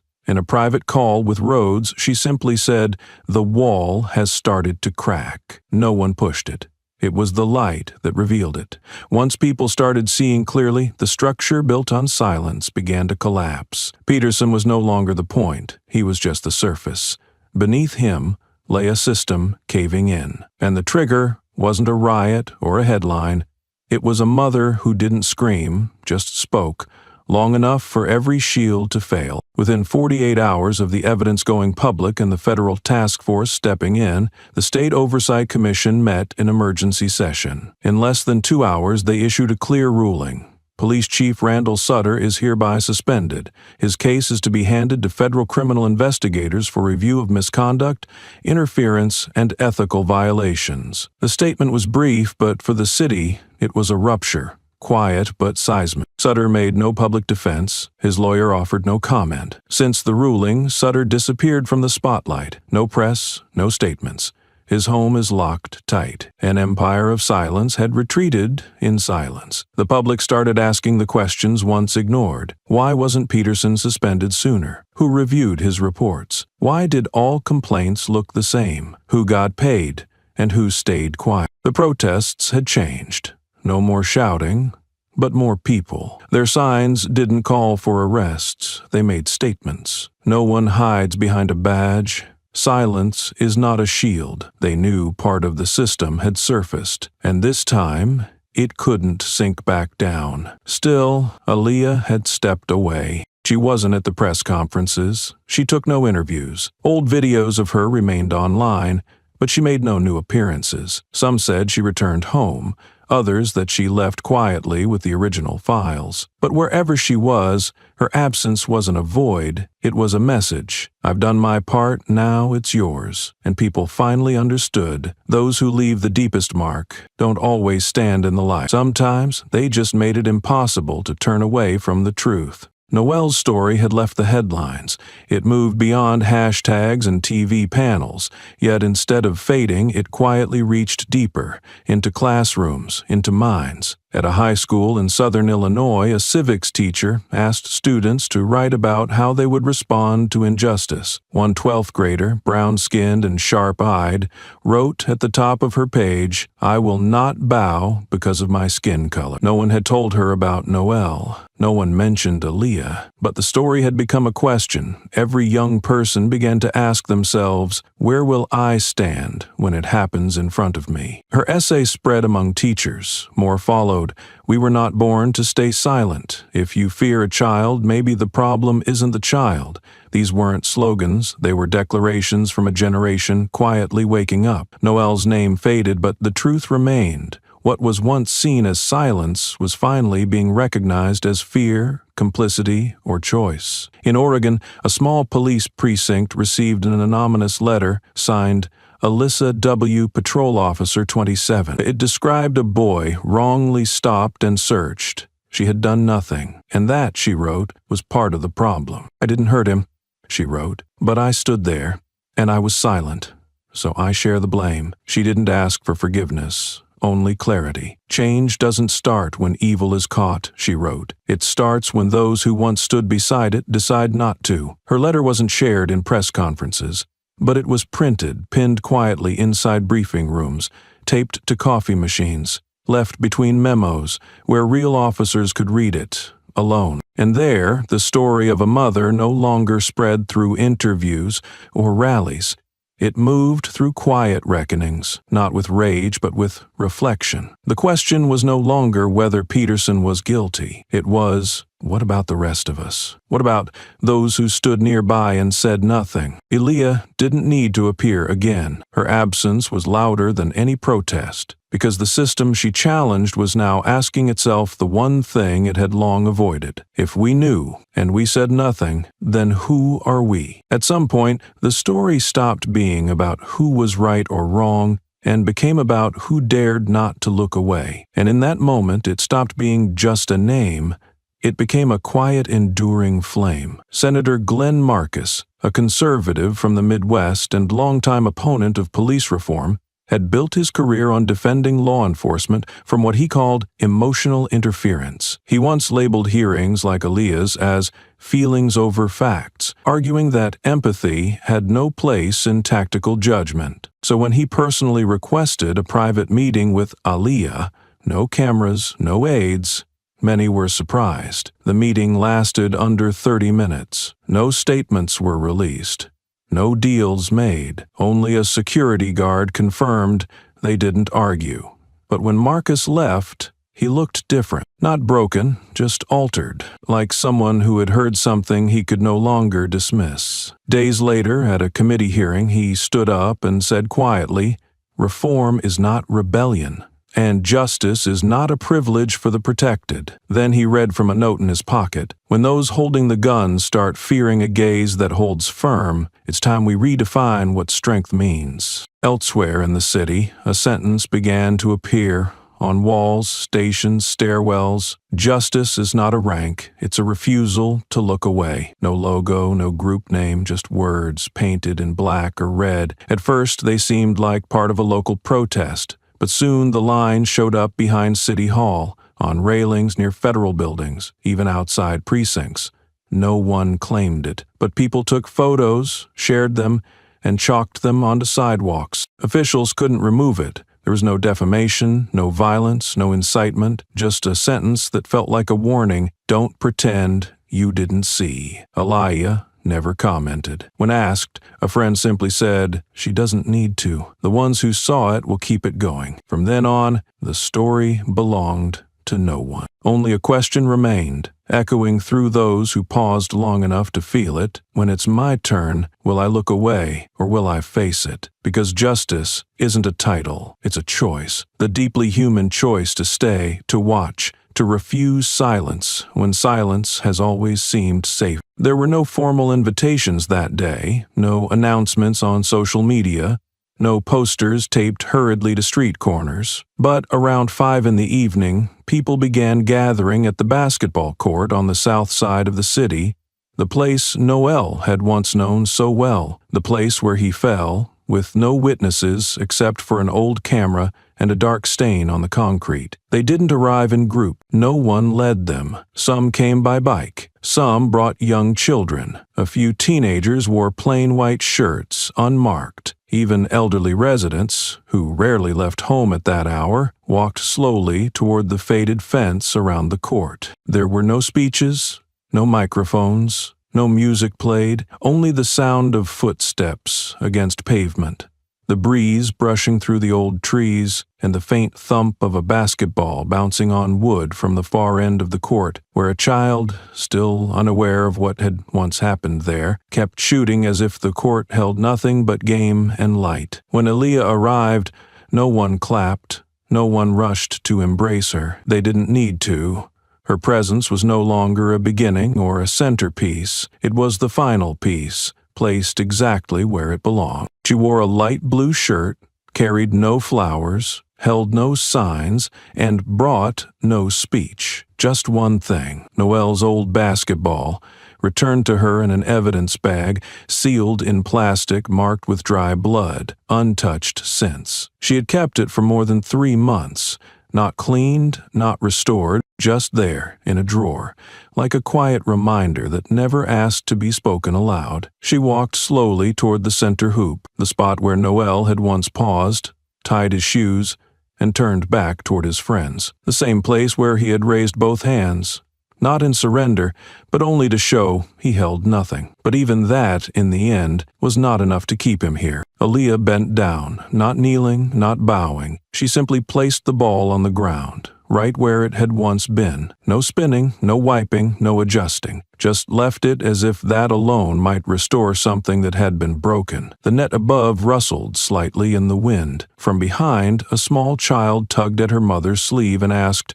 "Who is she?" The woman didn't answer immediately. She lowered her head, then whispered, "She's the one who stood still when the whole system told her to look away." Then Aliyah stood up and took out the rubber bracelet she had kept in the drawer, the one Noel had worn all that summer. The lettering nearly faded, leaving only a fragment, "Your ground." No one was certain what it had originally said, perhaps "Stand your ground," the name of an old basketball team. But to Aliyah, it was no longer a message, it was evidence. She hung it on the basketball net. At the very first knock, no one said a word, but someone began to cry. Someone else placed their hand on the fence. A child nearby set down their phone and simply watched. There was no music, no statue, no ceremony, just a ball that had once held blood, a frayed bracelet, and a silence vast enough to hold an entire generation learning how not to look away anymore. Justice, sometimes, does not begin with a verdict. It begins with a mother putting back what had been taken, right where it once belonged, and walking away, not needing anyone to witness it. Noel's old bracelet was no longer intact. The blue had faded, the edges worn as if they had brushed against wind, sweat, and unfinished dreams. 16 never had time to name. Aaliyah held it between two fingers, gently turned it once before lifting it to touch the net. She chose the third knot from the left, the one where the net swayed most clearly whenever the ball hit dead center. She looped the bracelet through 2 strands, hooked it onto the knot, and let go. It didn't fall. It didn't swing wildly. It simply rested there, as if it had been waiting to be placed all along. When she was done, Aaliyah stepped back, eyes lifted toward the space just beyond the rim. The sky had shifted into late afternoon. Sunlight streamed through the branches, casting a net-shaped shadow across the worn court. The same ground once stained in blood was now covered in dust, but no one had forgotten. Without a word, she turned and began to walk away. No one called her name. No one stopped her for a photo, because everyone knew what she had come to leave had been left. Not a promise, not a lesson, but a part of her son, and now it no longer belonged to her alone. She walked slowly past the fence, past a boy tying his shoes near the edge of the court, past an elderly woman leaning on a cane, eyes wet but smiling. People stepped back to give her space, but no one spoke. Sometimes the deepest form of respect is silence. In one corner, a young mother had just arrived with her toddler. She set him down gently, letting him take a few shaky steps across the court. The boy wore a hoodie and red shoes, heading toward the hoop. Looking up, his voice broke the stillness. "Mom, who used to play here?" The mother didn't answer right away. She knelt and retied his loose lace, carefully, slowly, as if trying to keep him close a little longer before he moved on. She said nothing, but her hands tying that lace were enough. Not because she didn't know, but because she knew too well. Some answers, spoken, only deepen the wound, but held in action, they last longer. Behind them, the net swayed in the wind. On the ground, a child's footprints joined the faded paint and chalk. The story was no longer about loss. It was about those who remained and how they choose to walk forward. The resignation letter was sent by mail. The author was a mid-ranking police officer who had served nearly 12 years in the force. He was not among those investigated, nor had he been involved in any scandal. His record had been described as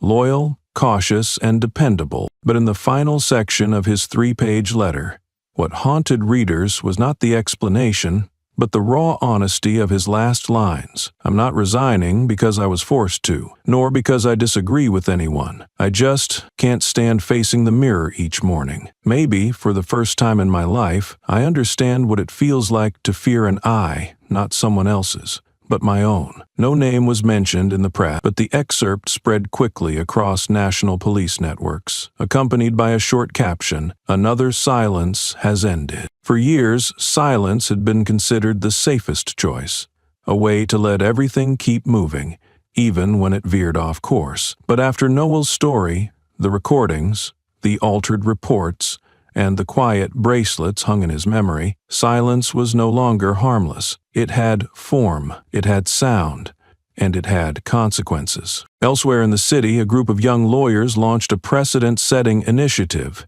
Every Stop, One Memo. It began with a simple conversation between 3 law school classmates. One had been pulled over while driving his daughter to school for not signaling early enough. Another had been asked to pop his trunk without a warrant. They were both people of color, and neither incident had a witness. The idea emerged. If every traffic stop meant someone got reminded of their rights, if every incident was logged, and if a legal contact tracked the encounter, perhaps the system would no longer have space to let abuse drift away like roadside dust. They started by drafting simple legal memos, summarizing 3 key rights. You may ask for the reason, you are not required to open your trunk without a warrant, and you are allowed to record. These were printed as flyers, distributed for free at gas stations, corner stores, and barbershops in local neighborhoods. Each sheet carried a QR code linking to an online archive, where anyone could download, record what happened, or report anomalies. Within 2 weeks, over 6,000 flyers had been distributed. Some officers protested. But others within the force called, not to shut it down, but to ask, how can I hand these out to my patrol community without being misunderstood? An elderly woman came to the group's office, eyes wet, holding a worn flyer. For the first time in my life, I didn't feel alone when told to pull over. The young lawyers didn't speak much. They kept working. Without logos, without political funding, they printed only one line at the top of each flyer. You don't have to shout for justice. Sometimes just writing what's right, clearly and firmly, is enough. The project didn't change the system overnight, but it helped people who once believed they had no power realize that next time they could do something. It became a kind of reminder.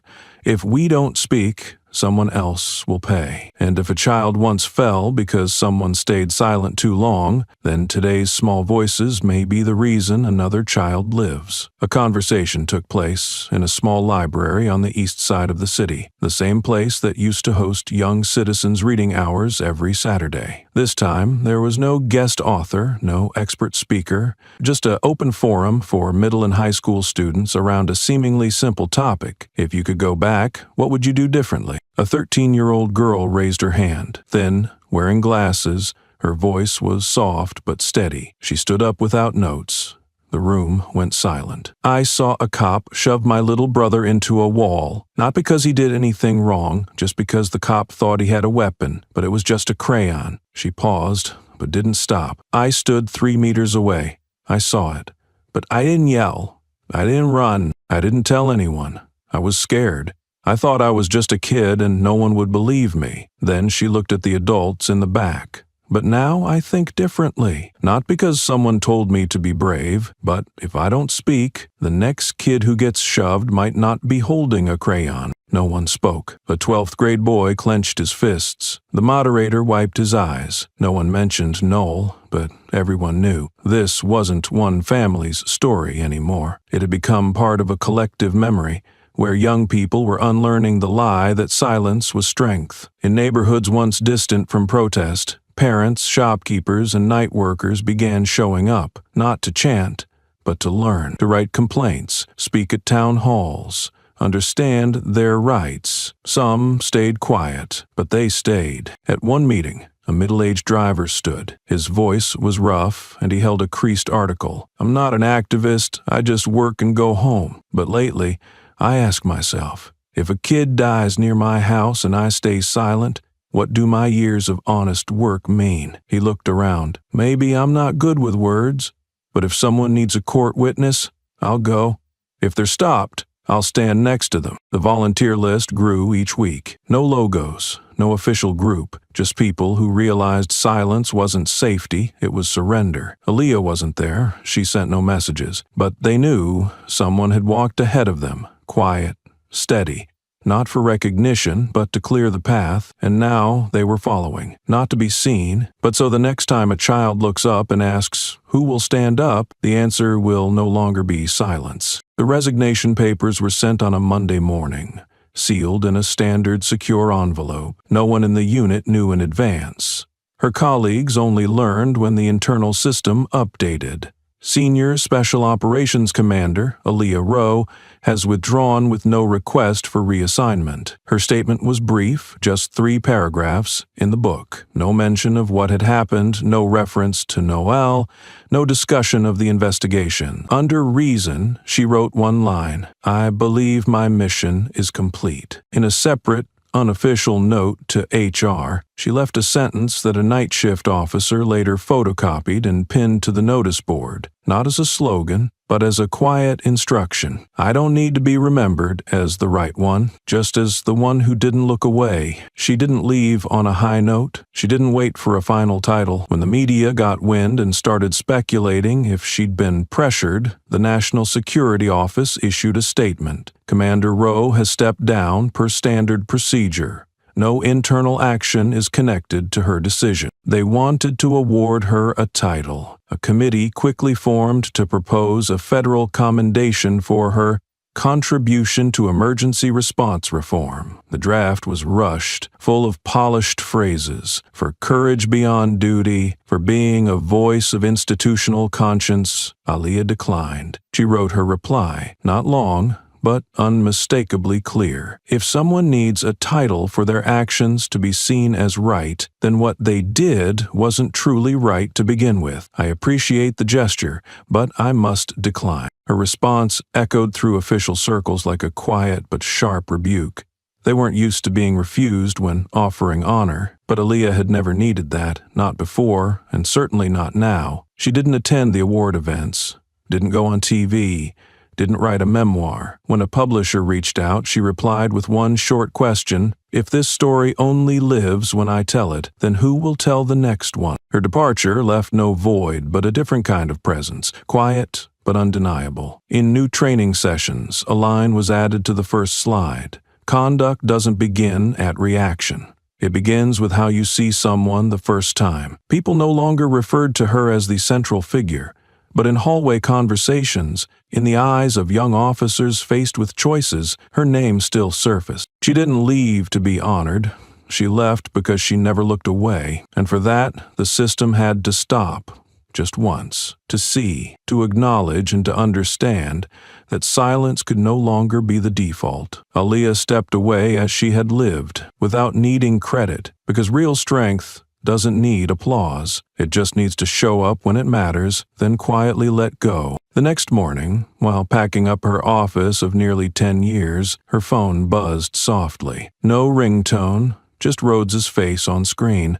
Slightly blurred by the weak field signal, his cap sat low, collar faded, holding his usual tin cup. His eyes landed on the room behind her, the white wall, the empty chair, and the small table with 2 items, her silver tag and Noelle's old wristband. I can't get back, he said. We're locked in for end-of-year training. They were used to saying important things through screens. After a pause, Rhodes set his cup down. I'm sorry I'm not there. Aaliyah shook her head gently. I don't need you here. I just want you to know I ended it at the right time. Rhodes nodded slowly. I couldn't be there when you placed the ball. Couldn't pin the flag when you turned in the badge. But I'll tell them, the new ones, every detail, not as tactics, but as something they should carry, that some people just know where to stand. Aaliyah looked out the window.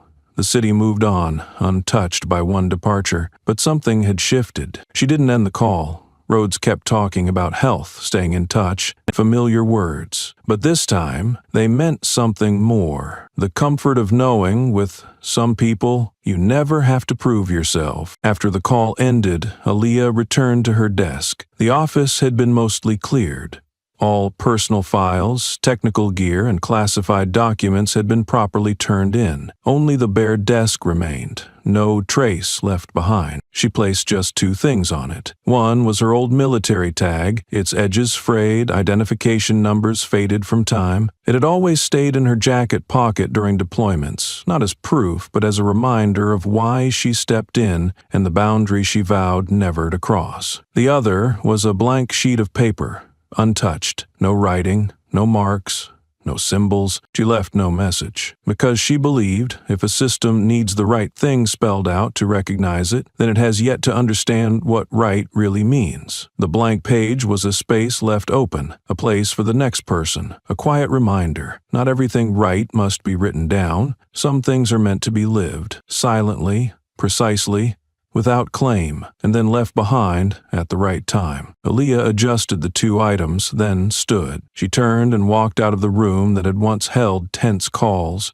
Urgent meetings and reports closed before anyone truly read them. Now, it was all just an echo, held within walls whose soundproofing had started to crack. She closed the door softly, and on the desk, in the slant of morning light, the old silver tag still rested, beside the blank sheet left unwritten. But nothing needed to be written, because the person who once sat there had chosen not to look away. And sometimes that alone is enough to make a system learn to face itself, not by force, not by collapse, but simply because someone stepped out at the right moment and left a space wide enough for someone else to step in. One late-season afternoon, the sun was no longer harsh, but still bright enough to fall across the faded paint lines of the old basketball court. The scene remained just as Aaliyah had last seen it, the hoop still tilted slightly to one side, the metal fence rusted in spots, and the rubber bracelet hanging silently from the net, now discolored by weather. This time, she wasn't alone. Walking beside her were 2 children, 1 boy, 1 girl, around 8 or 9 years old, part of a support program for kids affected by community violence. Both had been introduced to her the week before, during a quiet meeting at the trauma center. When the social worker asked if Aliyah was willing to mentor a few of the kids through the Restoring Trust initiative, she simply nodded. The 3 of them walked slowly across the rough cement. The light tap of their shoes echoed softly, each step brushing the edges of old memories. A sparrow landed on the net cord, tilted its head to watch, then flew off just as they approached. Aliyah stopped at center court. She pointed to a spot near the base of the hoop where the blood had once seeped into the ground, now faded, but, to her, more visible than any chalk line. "Right there," she said, her voice calm like a story being told, though her face didn't soften. "That's where I stood, and no one helped." The children looked where she pointed. They didn't ask who she meant by I. They already knew. Not from introductions, but from the weight of her silence. The younger boy looked up at her, dark eyes steady. "Why didn't you leave?" he asked. Not as a challenge, not with judgment, just the pure, honest curiosity of someone still trying to understand why anyone would stay when everything tells them to run. Aliyah didn't answer right away. She stepped forward, crouched so they'd be at eye level, and looked from him to the girl beside him, who was gripping her sleeve without speaking, shoulders drawn tight like she was waiting for something solid to hold on to. "Because if everyone leaves," Aliyah said gently, "then who's left to change it?" Silence passed between them, not empty, but full of something shifting. The wind didn't stop, and life outside didn't slow, but the children stood still. For the first time that day, neither looked away. They just stared at the rubber band on the net. No one remembered who tied it there, but it remained, like a promise never written down. Aliyah said nothing more. She stood, held out her hand. The children took it. Together they walked off the court. No words were spoken, but on the concrete behind them, fresh footprints had formed, smaller, lighter, but distinct. Justice, sometimes, is simply someone choosing to stay at the right moment, in the middle of the storm, and not walking away. As Aliyah and the children neared the exit gate, their steps slowed. The evening light stretched across the old court, casting a warm path that lit the rubber bracelet on the net one more time, if only by reflection. The air around them no longer felt heavy like it did the first time she returned here. It wasn't weighed down by memory. It was simply still, a quiet that wasn't sad or hollow, but the kind that settles when everything has finally been placed where it belongs. As Aliyah reached for the gate, she felt a light touch on her shoulder, like a voice without sound. She turned. A woman in her 40s stood behind her, with sun-worn skin and clear, steady eyes. No uniform, no camera, no name tag, a stranger in every sense. But in that look, Aliyah saw something familiar. A silent gratitude long held back. "Thank you," the woman said, voice soft but steady. "Because of you, my child now hears the truth." Aliyah didn't answer right away. She held the woman's gaze, as if weighing whether any reply could carry what had just been said. Then she simply nodded.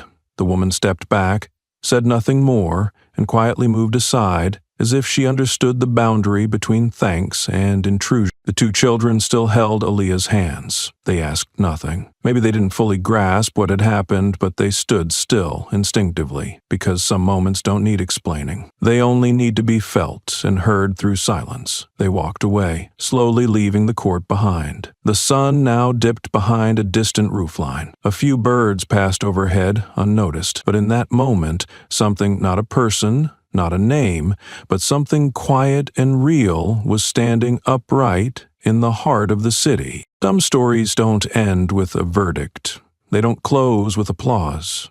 They end in a moment of silence when someone knows they've done enough, and that enough wasn't for themselves. Aliyah's story didn't begin in the spotlight, and it certainly didn't end with a trumpet call. It began like so many others that are easily forgotten. A black mother, a 16-year-old son, an ordinary afternoon on a neighborhood basketball court, and then a bullet. From that moment on, the system began to crack. Noel, her son, did nothing wrong. He brought a ball to the court.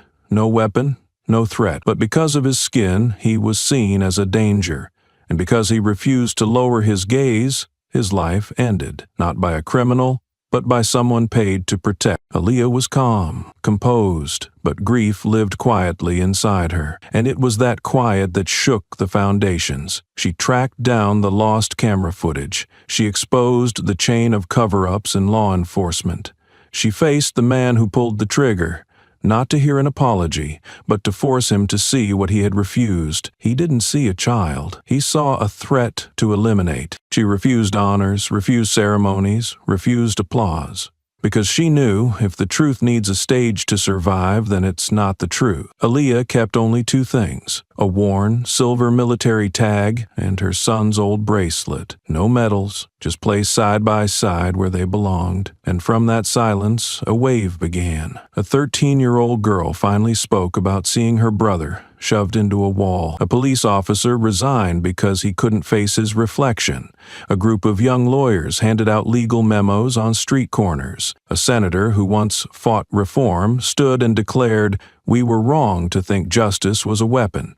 It's a reminder no one should be punished for standing tall." As for Aaliyah, she chose to step away.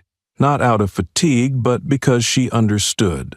Sometimes protecting what's right matters more than proving you were right. She returned to that court, placed the ball where her son had fallen, held the hands of two children from a trauma support program, and when one asked, "Why didn't you just walk away?" she answered, "Because if everyone walks away, who's left to change it?" Her story is no longer just a name.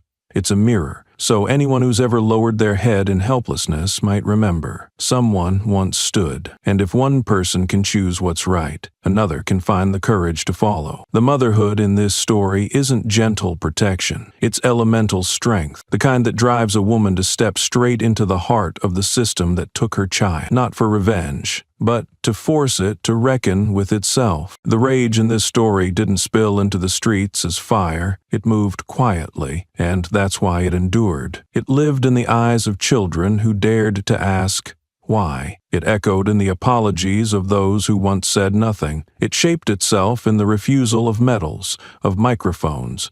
Because justice doesn't need to be amplified to be real. Justice, it never disappeared. It was always there when everything else said, step back. It was the moment a mother walked across a dusty court with two children at her side, looked at a worn bracelet hanging quietly on a net, and knew she did not look away. There's no statue of her, no square bears her name, but somewhere among those who used to stand aside, someone now stands tall, not because they were forced to, but because they could no longer turn away. And that's enough. Enough for a story to keep living without needing an ending.